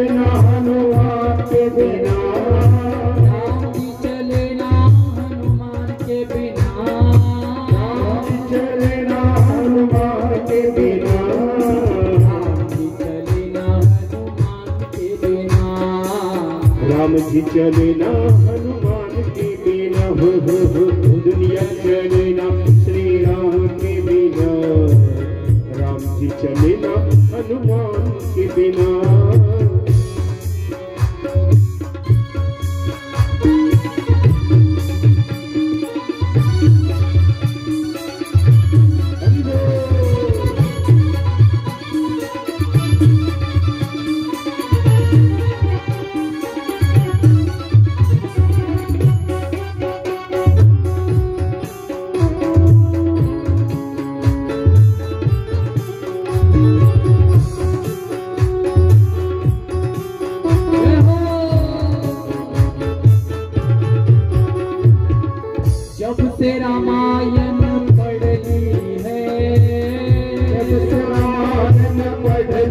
है, जब से रामायण पढ़ ली है, जब से रामायण पढ़ ली है, एक बात मैंने समझ ली है, एक बात मैंने समझ ली है, एक बात मैंने समझ ली है, एक बात मैंने समझ ली है। रावण मरे न श्री राम के बिना,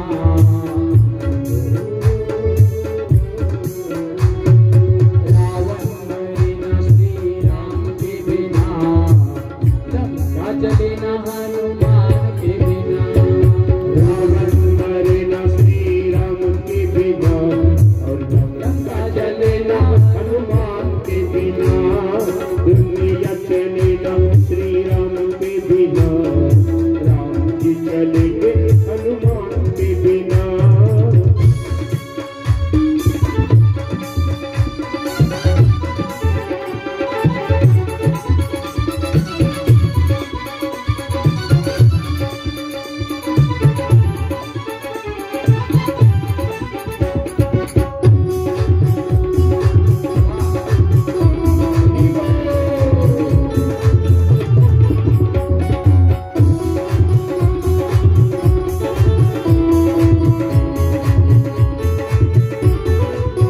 सीता हरण की कहानी सुनो, सीता हरण की कहानी सुनो, सीता हरण की कहानी सुनो, सीता हरण की कहानी सुनो, बनवारी मेरी जुबानी सुनो, बनवारी मेरी जुबानी सुनो, बनवारी मेरी जुबानी सुनो, बनवारी मेरी जुबानी सुनो।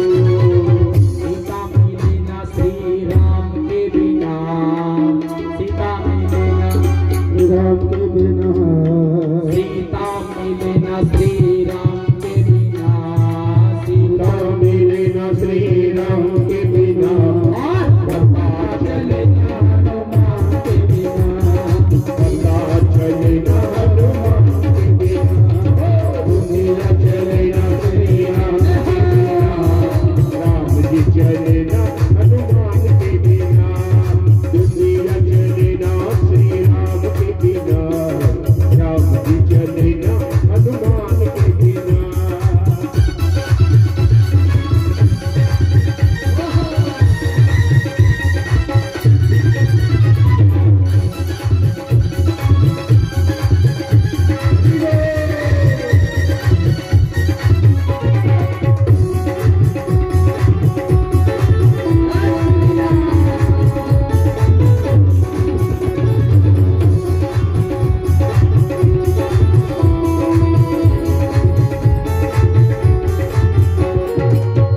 लखन का बचना मुश्किल था, लक्ष्मण का बचना मुश्किल था, लक्ष्मण का बचना मुश्किल था, लक्ष्मण का बचना मुश्किल था, कौन टूटी लाने के काबिल था, दोनों दिलाने के काबिल था, कौन टूटी लाने के काबिल था, दोनों दिलाने के काबिल था।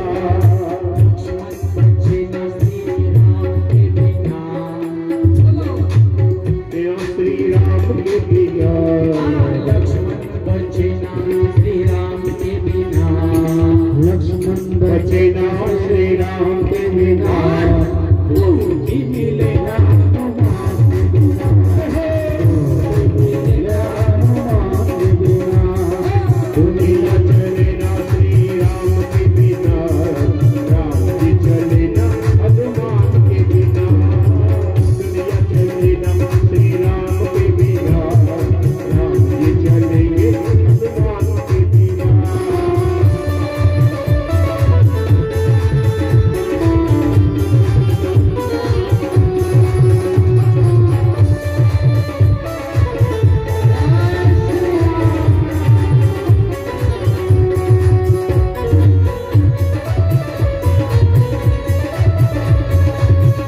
आनंदाला आनंद. हरे कृष्ण कृष्ण कृष्ण हरे हरे, हरे राम राम राम हरे हरे.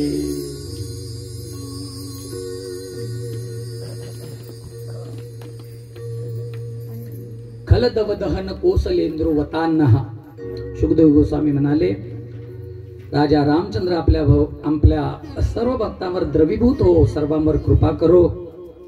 असे भगवंत ज्यांनी समुद्रावर सेतू बांधला, या वानरांची मदत घेऊन, अस्वलांची मदत घेऊन ते रावणाच्या लंकेमध्ये जाऊन रावणाला सपरिवार त्यांनी नष्ट केलेला आहे.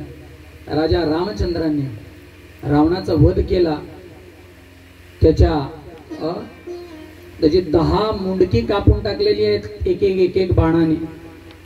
म्हणून त्या दिवशी दशहरा साजरा केला जातो.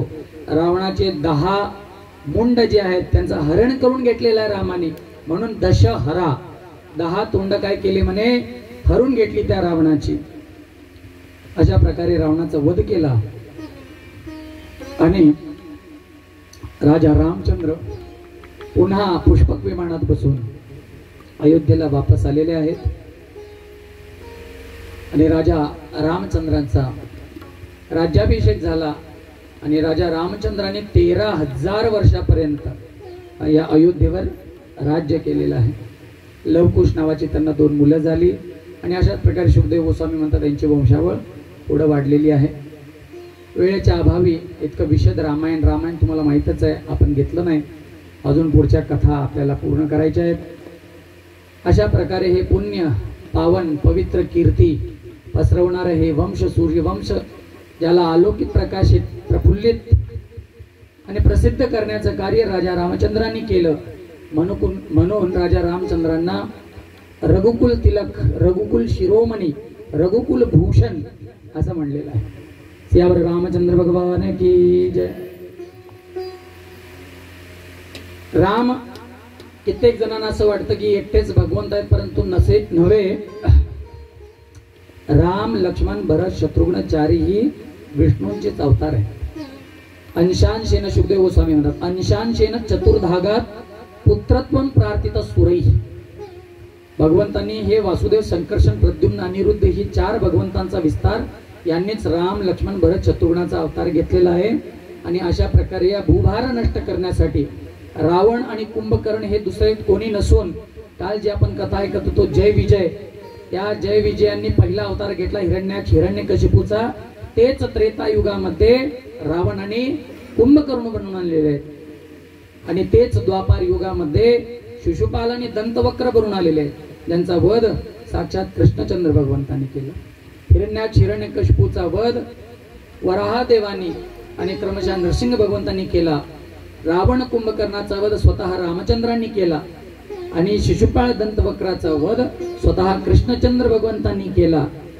कारण 4 कुमारांचा असा उशाप होता, असा आशीर्वाद होता. या जय विजयांनी केव्हाही राक्षसाचा अवतार घ्यावा, रूप धारण करावं, जन्म घ्यावा. त्यांचा वध कुणाच्या हातून होणार होता? स्वतः भगवंतांच्या हातून. अशा प्रकारे हे राजा रामचंद्राचं दिव्य चरित्र. राजा रामचंद्रांना मर्यादा पुरुषोत्तम म्हणलेलं आहे. काय म्हणलेलं आहे? त्यांच्या वडिलांना अनेक राण्या होत्या, परंतु राजा रामचंद्रांनी 1 पत्नी व्रत धारण केलं. सीतेशिवाय दुसरी कोणी नाही. जेव्हा सीतेचा देहावसान झाला किंवा सीता महाराणी आपला देह जमिनीमध्ये समर्पित केला, पटण्याच्या जवळ ते ठिकाण आहे, ते स्थान आहे, सीता मरी म्हणतात. सीता त्या ठिकाणी माहित नाही कोण शब्द, कोण अक्षर, कोण नाव ठेवले, सीता मरी असं म्हणतात. सीता महाराणी भगवंत कधी मरत नाहीत, परंतु मढी असा अपभ्रंश झालेला सीता मढी असं ठिकाण, ज्या ठिकाणी ती धरतीमध्ये समाविष्ट झाली. कारण धरतीतूनच सीता काय झाली होती? प्रकट झाली होती. ती धरतीमध्येच काय झाली? समाविष्ट झाली. त्याच्यानंतर जेव्हा जेव्हा यज्ञ करायची पाळी आली, कित्येक जणांनी आग्रह केला, हो यज्ञामध्ये एकटा माणूस बसू शकत नाही, जोडीनं बसावं लागतंय, त्याच्यासाठी तर दुसरं लग्न करा. ते म्हणाले नाही, दुसऱ्या स्त्रीबरोबर लग्न करण्याखेरीज त्याच्या व्यतिरिक्त मी सोन्यासारखी उभे काय करेन म्हणे? सीता बनवेन. पण दुसऱ्या स्त्रीशी लग्न करणार. जितके हजारो लग्न केले, त्या हजारो एक मूर्ती बनवायची त्या मूर्तीला त्याच यज्ञात वापरायचा, दुसऱ्या यज्ञात ती मूर्ती वापरायची नाही. राम अवतार जसा पूर्ण झाला, त्या मूर्ती सुद्धा सगळ्या सजीव झाल्या. त्यांनी देवाला आग्रह केला, म्हणजे आम्हाला तुम्ही बळच पत्नी बनवले, पण पत्नीचा अधिकार दिला नाही. आम्हाला तुमच्या बरोबर पती पत्नीची लीला खेळायची, रास लीला खेळायची. तर त्या सगळ्या मूर्त्या सुद्धा वृंदावनातील गोपी बनून आल्या होत्या. जेव्हा कृष्णाने रासलीला केली, त्या गोपी दुसऱ्या कोणी नसून त्या मिथिलाच्या मुली होत्या, अयोध्येच्या मुली होत्या. दंडकारण्य वनातील काही साधू संत सुद्धा गोपी बनल्या होत्या, असंही वर्णन आहे. इतकंच नव्हे तर वेदांचे जे श्लोक आहेत, वेदांच्या ज्या ऋचा आहेत, त्या सुद्धा गोपी बनून आल्या होत्या रासलीलेमध्ये. देवलोकीच्या अप्सरा सुद्धा गोपी बनून आल्या होत्या. अशा प्रकारे राजा रामचंद्रांनी मर्यादा घालून दिली. एक पत्नी, एक बाणी आणि एक वचनी. रामजी याच्यासाठी काय होते, प्रसिद्ध होते. एक पत्नी, दुसरी पत्नी नाही. एक वचनी, प्राण जाय पर एकदा वचन दिला म्हणजे दिला. शब्द ब्रह्म शब्द आहे. दगडा काळ्या दगडावरची रेष कुणालाही मिटवता येणार नाही. एक बाणी, रामबाण उपाय. रामाचा बाण निघाला म्हणजे आपलं काम केल्याशिवाय तर्कस मध्ये वापस येत नव्हतं. आणि हेच राम जेव्हा कृष्ण बनून येतात त्यांना लीला पुरुषोत्तम म्हणलेलं आहे. काय म्हणलेलं आहे, हे रामाच्या ठीक उलटे आहेत. रामाच्या ठीक उलटे कोण आहेत, कृष्णचंद्र भगवान की जय. रामाचा जन्म दुपारी 12 वाजता झाला. कृष्णाचा किती वाजता, कधी, रात्री 12 वाजता. रामाचा जन्म राजमहालात झाला. कृष्णाचा कुठं झाला, जेलात झाला. कुठे झाला, ठीक उलटा कार्यक्रम आहे. रामाची तुम्ही मूर्ती बघा, एकदम सरळ दिसणार तुम्हाला असे. कृष्ण कधी असे सरळ दिसतात का, कसे आहेत, वाकडे तिकडे, त्रिभंग ललित आहे सगळं. रामाचं नाव सुद्धा किती सोपं आहे हो म्हणणं, राम. कोणी म्हणू शकतं का नाही, म्हणा बघू, राम. राम किती छान आहे की नाही.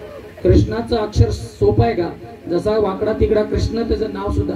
कृष्णाच्या नावामध्ये, कृष्ण या शब्दामध्ये एक सुद्धा परिपूर्ण अक्षर नाहीये. क पण अर्धा, रू पण अर्धा, श पण अर्धा, ण पण अर्धा, सगळं अर्धच आहे. कृष्ण म्हणणं सुद्धा खूप कठीण आहे. कृष्ण शब्दाचं उच्चारण एवढं सोपं नाहीये. क आणि त्याला ऋकार आहे, कृ, आणि श आहे, श. शामृगाचं नाही, षटकोनाचं श. कळालं का, ज्याच्यामध्ये जिव्हा उपत्मनीय शब्द आहे. वरून व्याकरणामध्ये शिकवलं जातं, वरून जीभ खाली आपटते. आणि जे न आहे ना, ते त वर्गाचं न नाही आहे. कळालं का, ते ट वर्गाचं नाही. त दंत्य शब्द आहे, दंत्य. त थ द द म्हणतो ना, म्हणून बघा तुमची जीभ वरच्या दातांच्या मागे जाते, त थ द ध न. पण ट म्हणताना जीभ वरून टाळ्यावरून खाली आपटते. तर ते त मधलं नळाचं न नाहीये, न नाहीये, अण आहे. न नाही, अण. कृष्ण म्हणणं किती कठीण आहे. कृष्ण वरून जीभ आपटली पाहिजे खाली, ण. जमतं का आपल्याला म्हणायला, म्हणून आपण किसना किसना करतो. काय करतो, किसना किसना, हरे किसना हरे किसना, किसना किसना हरे हरे. सोपा कार्यक्रम किसना, काय काय. एवढा वाकडा तिकडा कृष्ण, तेवढंच वाकडं तिकडं त्याचं नाव. एवढा साधा सरळ राम, तेवढंच सरळ त्याचं नाव. सगळा उलटा कार्यक्रम. रामाचा जन्म कधी झाला, नवमीला झाला. कधी झाला, नवमीला. 9 परिपूर्ण आकडा आहे. 9ला तुम्ही कितीही संख्येने गुणाकार करा, कळालं का, आणि त्याची जेव्हा बेरीज करताल उत्तर काय येतं, 9च येतं. 9 दोन्ही 18, 8 आणि 1 9, 9 त्रिक 27, 7 आणि 2 9 त्रिक 9 त्रिक 27, 9 चोक 36, 6 आणि 3 किती, 9 9 81, 8 आणि 1 9, किती करा, 9चे. पण कृष्णाचं एक्झॅक्टली उलट आहे. 8चं असं करून बघा बघू, 8 दोन्ही 6 आणि 1 7. एक कमी झाला की नाही, 8 पेक्षा एक कमी झाला का, 7 झाले का. 8 त्रिक 24, 4 आणि 2 6, अजून एक कमी झाला. असं करत जाताल तसं काय होईल, कमी कमी होत जाईल. असला सगळा मजेदार खेळ आहे. दोघं आहेत एकच, पण दोघांच्या लीला लय आगळ्या वेगळ्या. रामाचं एक वचन, रामाचं एक पत्नीव्रत आहे. कृष्णाच्या किती पत्नी आहेत, काही संख्या आहे का त्याची. तुम्ही म्हणताल 16,108 आहेत की बायका, 16,000. अहो पण त्या बायकामध्ये राधा राणी आणि कंपनीचं नावच नाहीये. त्या वृंदावनाच्या वेगळ्या, मथुरेच्या वेगळ्या, द्वारकेच्या वेगळ्या, सगळीकडे वेगवेगळ्या. अनेक पत्नी. रामचंद्र एक बाणी, म्हणजे समोरचा आला तर त्याला खलास केल्याशिवाय राहणार असे राजा रामचंद्र. कृष्णचंद्र उलटे पालटे. तिकडून बेचारा एवढ्या कोसो लाखो अरबो करबो किलोमीटर लांबून तो एक व्यक्ती आला होता युद्ध करण्यासाठी, काल यवन नावाचा. भगवान म्हणाले मला लढाई करण्यात इंटरेस्टच नाही. त्याने धनुष्यबाण दिला टाकून आणि पसार झाले. रणांगण सोडून पळून गेले.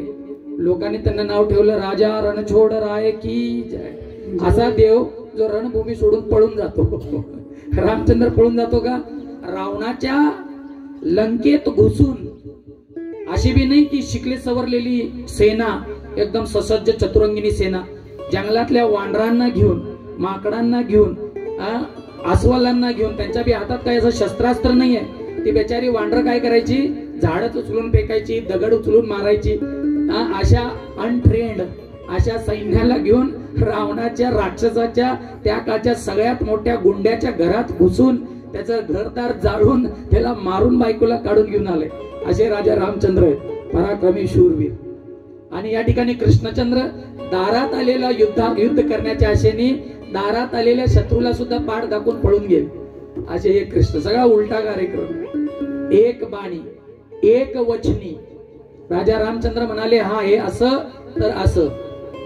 कृष्णाचं असं नाहीये. कृष्णाच्या अख्ख्या तोंडाला माती लागली. पण काय म्हणतात? म्या नाही माती खाल्ली. आई म्या नाही माती नाहम बक्षित्वान अंब सर्वे मिथ्याभि. या जगातले सगळी खोटं बोलत आहेत. मीच एकटा हरिश्चंद्राचा नातू. माझ्या तोंडाला माती लागली नाही. माखन बी अख्ख्या तोंडाला पसरलंय, रबटलंय सगळीकडे. मैं नहीं माखन खायो, मैया मोरी मैं नहीं माखन खायो. असा हा कृष्ण. तोंडावर खोटं बोलायचं, तोंडावर. परंतु कृष्णाच्या मुखातून आलेले खोटे शब्द सुद्धा काय असतात? खरे असतात. कारण भगवान कृष्ण कोण आहेत? परम सत्य आहे. कोण आहेत? परम सत्य. कृष्णचंद्र भगवान की. अशा प्रकारे हा सूर्यवंश झाला, चंद्रवंश झाला. एक साधू संतांचा अग्निवंश पण आहे. कोण आहे? अग्निवंश.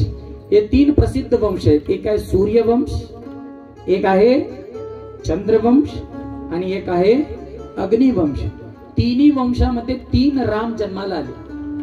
जे सूर्यवंशामध्ये जन्माला आले त्यांचं नाव होतं राजा रामचंद्र, रघुवंशी राम. कोणत्या वंशात आले? सूर्यवंशात. कोणत्या वंशात? म्हणा जरा जोरात. सूर्यवंशात. दुसरे राम होते जे बळाचे धाम होते, त्यांचं नाव बलराम. काय नाव आहे? बलराम. बलिष्ठ बलवान असे नांगर मुसळ धारण करणारे राम, बलराम. हे कुठल्या वंशात आले? चंद्रवंशात. कोणत्या वंशात? चंद्रवंशात. अजूनही एक राम झाले, ते खांद्यावर फरसा धारण करायचे. काय धारण करायचे? फरसा. संस्कृत मध्ये त्याला परशु म्हणतात. काय म्हणतात? परशु धारण करायचे, म्हणून त्यांचं नाव परशुराम. हे अग्निवंशात झाले. कोणत्या वंशात? अग्निवंशामध्ये यांचा जन्म झालेला आहे. तर अशा प्रकारे 3 राम झाले. सूर्यवंशी राम, चंद्रवंशी राम, अग्निवंशी राम. परशुरामांचं चरित्र 9व्या स्कंदात येतं. गादी नावाचे महाराज होते. त्यांच्या मुलीचं नाव होतं सत्यवती. त्या सत्यवतीचा विवाह त्यांनी वृश्चिक नावाच्या प्रजापतींशी केला. हे वृश्चिक ऋषी जंगलामध्ये तपस्या करत होते. त्यांची इच्छा झाली की माझा विवाह झाला पाहिजे. त्यांनी येऊन गादी महाराजांना निवेदन केलं, तुमची मुलगी जी आहे ती सर्वगुण संपन्न आहे आणि तिच्याबरोबर मला लग्न करायचंय. गादी महाराजांना त्यांची इच्छा झाली नाही पाहता. कारण हे जे वृश्चिक ऋषी होते आता जंगलातून आले होते. कुठून आले होते? जंगलातून आले होते. आणि तपस्या करून आल्या कारणे त्यांचं सगळं शरीर एकदम कृश झालं होतं. प्रत्येक हाडं दिसत होती, नसा दिसत होत्या, वडासारखी दाढी वाढली होती, केसामध्ये जटाजूट झाले होते. अशा भयंकर अकराळ विकराळ परिस्थितीमध्येच मुलगीचा हात मागायसाठी ते गेले होते. बाजूला इथं साक्षगंध होणार आहे भविष्यामध्ये. कालच तयारी करून आले. काल बाहेर जाताना ते भेटले आपल्याला बाजूचे की आपला साक्षगंध ठरलेला आहे, नागपूरला खरेदी वगैरे करून आलो. तर कसं नटून तटून लोक जातात का नाही, तयारी करतात, खरेदी करतात, हे करतात. आता तुम्ही मला सांगा, जावई बापू डायरेक्ट जंगलातनच घरात या, वावरातनच घरात यावं असं कोण दाखवायला जाते का? असं कोण बघायला जाते का? मुलगी हा आलाय वावरा, हातपाय बी धुतला नाही, असंच गेलाय. सगळं नटून तटून तयार होणं. पहिला बघत्या क्षणी फर्स्ट इम्प्रेशन इज लास्ट. पहिला बघितल्यावर मनात रमला पाहिजे, मुरला पाहिजे, आहे का नाही, पोचला पाहिजे काळजापर्यंत. परंतु यांचं असं काही नव्हतं. साध्या भोळ्या मनाचे ऋषी जंगलातून सरळ राजाकडे गेले. आता त्याला बघून कुणाची इच्छा होईल मुलगी देण्याची? तर या बापाची बी इच्छा झाली नाही. पण एवढे प्रभावी ओजस्वी ऋषी दिसतात, नाही म्हणलं तर श्राप देतील म्हणून मनामध्ये एक भीती पण आहे. म्हणून त्यांनी काय केलं,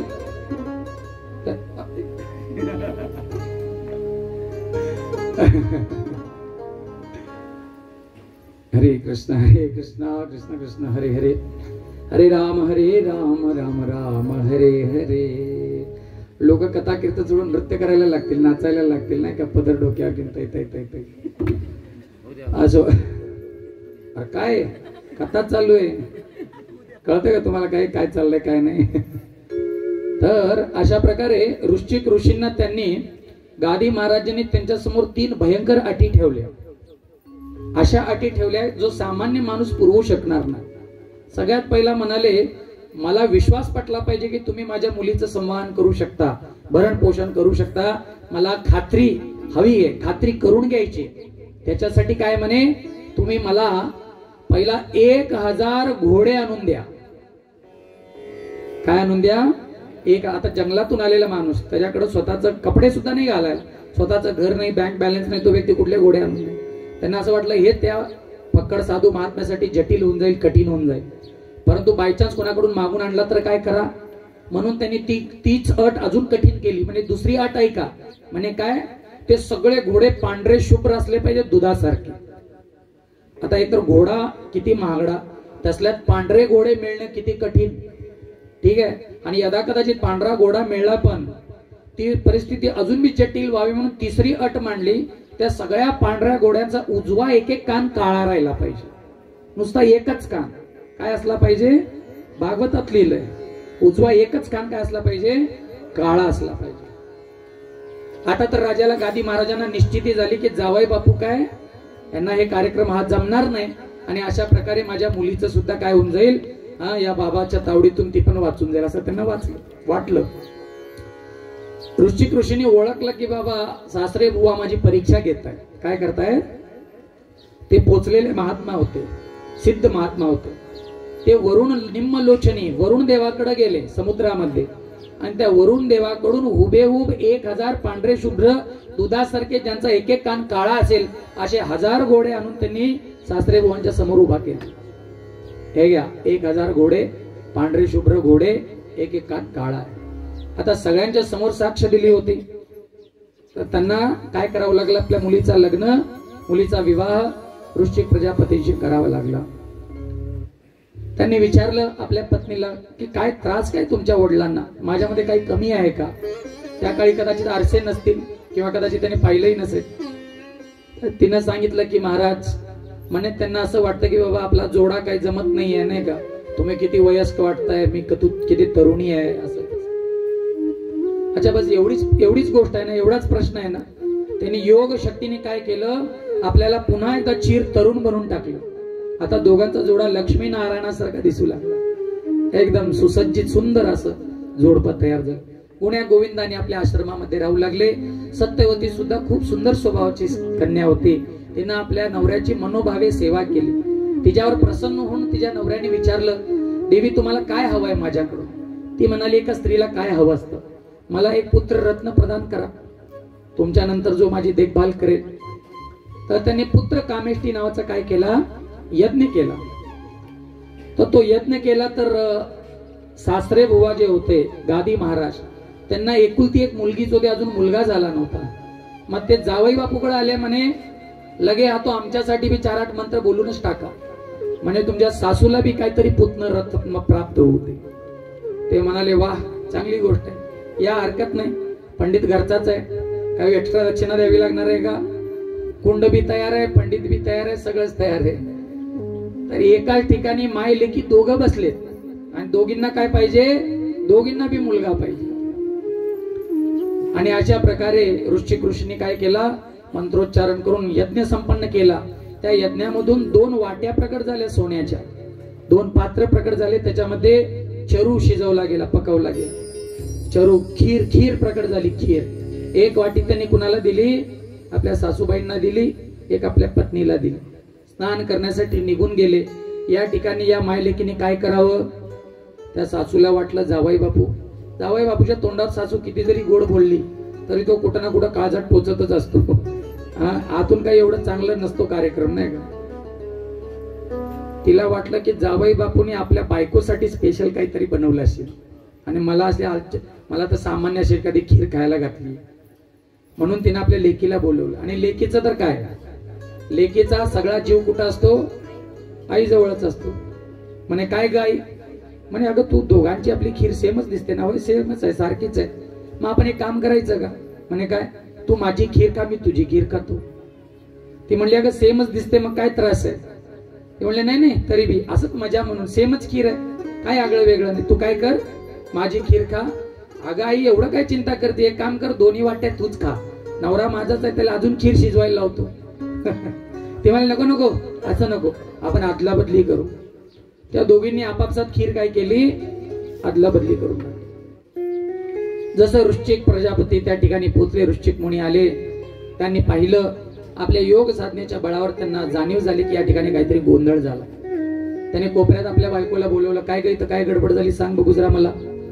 ती घाबरली, अरे बापरे, यांनी ओळखलं काहीतरी झालं. तिला असं वाटत होतं काही मोठी गोष्ट नाही, सारख्याच तर वाट्या होत्या खिरीच्या, खाऊन टाकल्या. तर तिनं पण असंच सहजगत्या सांगून टाकलं की मी आईची खीर खाल्ली, आईने माझी खीर खाल्ली. तिने डोक्याला हात लावला, अरे पांडुरंगा, लय मोठा अपराध झाला. ते आपल्या पत्नीला ओरडू लागले. गादी महाराज येऊन विचारतायत, जावई बापू काही त्रास, काही गडबड झाली? खूप मोठी गडबड झाली. म्हणे काय? अहो तुम्ही राजा आहात, माझी इच्छा होती की तुमचा मुलगा युद्ध करणारा असेल, शूरवीर असेल, लोकांचा जीव घेणारा असतील, कापाकापी करणारा, राक्षस स्वभावाचा होईल, म्हणून तुमच्या बायकोंसाठी सासूंसाठी वेगळ्या प्रकारची खीर बनवली होती. मी आहे साधू, माझा मुलगा गौपालन करणारा, मंत्रपाठ करणारा, यज्ञ याग करणारा, असा सामान्य साधू स्वभावाचा मी ठरवला होता आणि तशी खीर बायकोसाठी शिजवली होती. आता काय होणार? उलट होणार. तुमचा मुलगा होणार साधू आणि माझा मुलगा होणार राक्षस. तुम्हाला तर लोक काय म्हणणार नाही, हो राजाचा मुलगा साधू झाला काय, लोक चांगलंच म्हणतील. पण साधू संताचा मुलगा राक्षस झाला तर लोक आपल्याला किती नावं ठेवतील. हे जेव्हा सत्यवतीला कळालं, तिला खूप वाईट वाटलं. तिने आपल्या नवऱ्याचे पाय धरले, तुम्ही आपल्या योग बळावर काहीतरी चमत्कार करा हो. म्हणे ठीक आहे, हा जो अपराध झालेला आहे तो मी 1 पिढी पुढे ढकलू शकतो. जिथं तुझा मुलगा राक्षस होणार होता, पत्नीला म्हणतात, तिथं तुझा नातू काय होईल? म्हणे भयंकर स्वभावाचा होईल. तुझा नातू भयंकर स्वभावाचा होईल. आणि या गादी महाराजांचा जो मुलगा असेल तो तर साधू झाल्याशिवाय राहणार नाही. तर गादी महाराजांना जो मुलगा झाला त्यांचं नाव होतं विश्वामित्र. काय नाव होतं? जन्म झाला क्षत्रिय परिवारामध्ये, नंतर ते काय झाले? ब्रह्मर्षी बनले, महान ऋषी झाले, साधू झाले. आणि या सत्यवतीला जो मुलगा झाला त्या मुलाचं नाव होतं जमदग्नी ऋषी. काय नाव होतं? जमदग्नी. रेणू नावाची ऋषी होती ज्यांच्या मुलीचं नाव होतं रेणुका. तिच्या बरोबर या ऋषींचं लग्न झालं आणि या ऋषींच्या पोटी, या रेणुकेच्या पोटी जन्माला आले. बोलिये परशुराम भगवान की जय. परशुराम भगवान यांच्या गर्भामध्ये जन्माला आले. 8 भावंड होती, सगळ्यात धाकटे परशुराम होते. गुण्या गोविंदानी जंगलात राहत होते, आश्रमात राहत होते. कार्तवीर्य नावाचा एक अर्जुन होता, सहस्त्रबाहू अर्जुन. तो आला त्या ठिकाणी आणि त्याने आग्रह केला की आमची सेना तहानलेली आहे, यांच्यासाठी फळा फुलाची व्यवस्था करा, नाश्ता पाण्याची व्यवस्था करा. त्या ठिकाणी जमदग्नी ऋषींजवळ कामधेनू गाय होती. त्यांनी सगळ्यांना पोट भरून प्रसाद खाऊ घातला. खाऊनच्या खाऊन बघा कृतज्ञता या राजाची. त्यांनी काय केलं? बळजबरीनं ती गाय ओढून जमदग्नी ऋषींकडून आपल्या प्राग ज्योतिषपूर आपल्या राज्यामध्ये घेऊन नेली. आणि त्यावेळी हे जे परशुराम होते ते जंगलामध्ये लाकडं तोडायला गेले होते. जेव्हा ते वापस आले त्यांच्या लक्षात आलं अशा प्रकारचा अन्याय या सहस्त्रबाहू अर्जुनाने केलेला आहे. त्यांना राग आला. तोच फरसा घेऊन त्याच्या राज्यामध्ये गेले. त्याच्याबरोबर घमासान युद्ध केलं. त्याचे 1000 हात तोडून टाकले. बघा, दैव योगाने ती हात दत्तात्रयानेच त्यांना दिली होती वरदानच्या रूपात. ती हात मोडून टाकली आणि त्या राजाचा शिरच्छेद करून ती गाय ओढून परत काय केले, आपल्या आश्रमात घेऊन आले. त्या कार्तवीर अर्जुनाला हजारो मुलं होती. त्यांनी वेळ पाहिली. एके दिवशी जेव्हा हा परशुराम जंगलामध्ये जंगल तोडण्यासाठी, लाकडं तोडण्यासाठी, कुश समिधा आणण्यासाठी गेलेला होता. इकडे पुढे लक्ष द्या. कुश समिधा वगैरे इत्यादी यज्ञासाठी उपयोगी वस्तू आणायला गेला असता ध्यानस्थ बसले होते जमदग्नी ऋषी. त्या ठिकाणी या कार्तवीर अर्जुनाची मुलं आली आणि त्यांनी परशुरामाच्या वडिलांचा काय केला, शिरच्छेद करून टाकला. त्या ठिकाणी ती रेणुका ओरडत होती, रडत होती. तिनं आर्तनाद पुकार केली, हे परशुरामा ये लवकर प्रकट हो. आपल्या आईचा आर्त स्वर ऐकून त्या ठिकाणी परशुराम आले. ती मुलं तोपर्यंत निघून गेली होती. त्यावेळी या परशुरामाने आपल्या हातातला फरसा आकाशाकडे केला आणि प्रतिज्ञा केली, म्हणे ह्या क्षत्रियांचं कर्तव्य आहे, क्षत्रत्रायते इति क्षत्रिय, या सगळ्या समाजाची, सगळ्या प्रजेची सुरक्षा करणं यांचं कर्तव्य असताना हे क्षत्रिय जर का आम्हासारख्या ब्राह्मणांच्या, साधूंच्या जीवावर उठत असतील तर साधू संतांना शस्त्रास्त्र घेतल्याशिवाय पर्याय नाही. म्हणून त्यांनी प्रतिज्ञा केली, या पृथ्वीला, या अखंड भूमंडलाला मी काय करणार, म्हणे क्षत्रियहीन करून टाकेन. त्यांनी जाऊन त्या 10,000 मुलांचा वध केला. तेवढंच नव्हे तर जितक्या ठिकाणी क्षत्रिय जन्माला यायचे, जिथं राज्य निघायचं त्या ठिकाणी जाऊन त्या राज्याला परास्त करून त्यांच्या हातातून जमीन काढून घेऊन सगळी ब्राह्मणांना दान द्यायचे. अशा प्रकारे त्यांनी एकदा नाही दोनदा या भूमंडलाला, या पृथ्वीला किती वेळा क्षत्रिय विहीन केलं, 21 वेळा. किती वेळा? 21 वेळा या भूमंडलाला, या पृथ्वीला त्यांनी क्षत्रियहीन करून टाकलेला आहे. सर ते शेवटी जेव्हा राजा रामचंद्र आले, ज्या ठिकाणी त्यांनी धनुष्यबाण तोडून सीतेची स्वयंवर केलं, त्या ठिकाणी परशुराम आले होते. कोणी तोडला माझा धनुष्य? जेव्हा त्यांना रामचंद्रांनी सांगितलं, मी आपला दास, माझ्या हातून चुकून तुटला गेलेला आहे, तर यांना विश्वास झाला की हे दुसरे कोणी नसून हे भगवंतांचे अवतारच आहेत रामचंद्र. त्यांच्या खांद्यात तुटलेला धनुष्य शंकराचा होता. पिनाक यांच्या खांद्यावर गांडीव, यांच्या खांद्यावर शारंग नावाचा धनुष्य होता विष्णूंचा. ते म्हणाले, तुम्ही हा धनुष्य जरा उचलून दाखवा बघू, परीक्षा घ्यायची आहे मला. राजा रामचंद्र 10 पावलं मागे होते. त्यांनी आपला डावा हात वर करता परशुरामाच्या खांद्यावरचा धनुष्य ऑटोमॅटिक सुटून यांच्या हातात आला. मग त्यांना विश्वास झाला, माझ्या अवताराचं कार्य काय झालेलं आहे, संपन्न झालेलं आहे. ह्याच्या पुढे राजा रामचंद्र सांभाळतील. म्हणून त्यांनी रामाला साष्टांग दंडवत प्रणाम केला आणि तिथून ते पुढे महेंद्र नावाच्या पर्वतावर निघून गेले आणि त्या ठिकाणी त्यांनी आपली लीला संबरित केलेली आहे. बोलिए परशुराम भगवान की जय. हिदाय गौर प्रेमानंदे हरी हरी. ठीक आहे, सकाळचं सत्र आपण या ठिकाणी थांबू. दुपारी संध्याकाळच्या सत्रामध्ये आपण भगवंतांच्या बाललीला, गोवर्धन धारण लीला, रासलीला, कंसवधाची लीला आणि रुक्मिणी स्वयंवरापर्यंत आपण पोहोचण्याचा प्रयत्न करू. रंध्रा श्रीमद भागवत महापुराण की जय. हरे कृष्ण कृष्ण कृष्ण हरे हरे हरे राम राम राम हरे हरे कृष्ण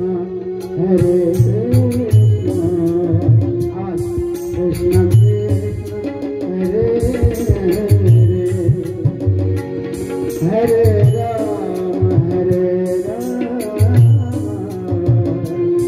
राम राम हरे हरे कृष्ण कृष्ण कृष्ण हरे हरे हरे राम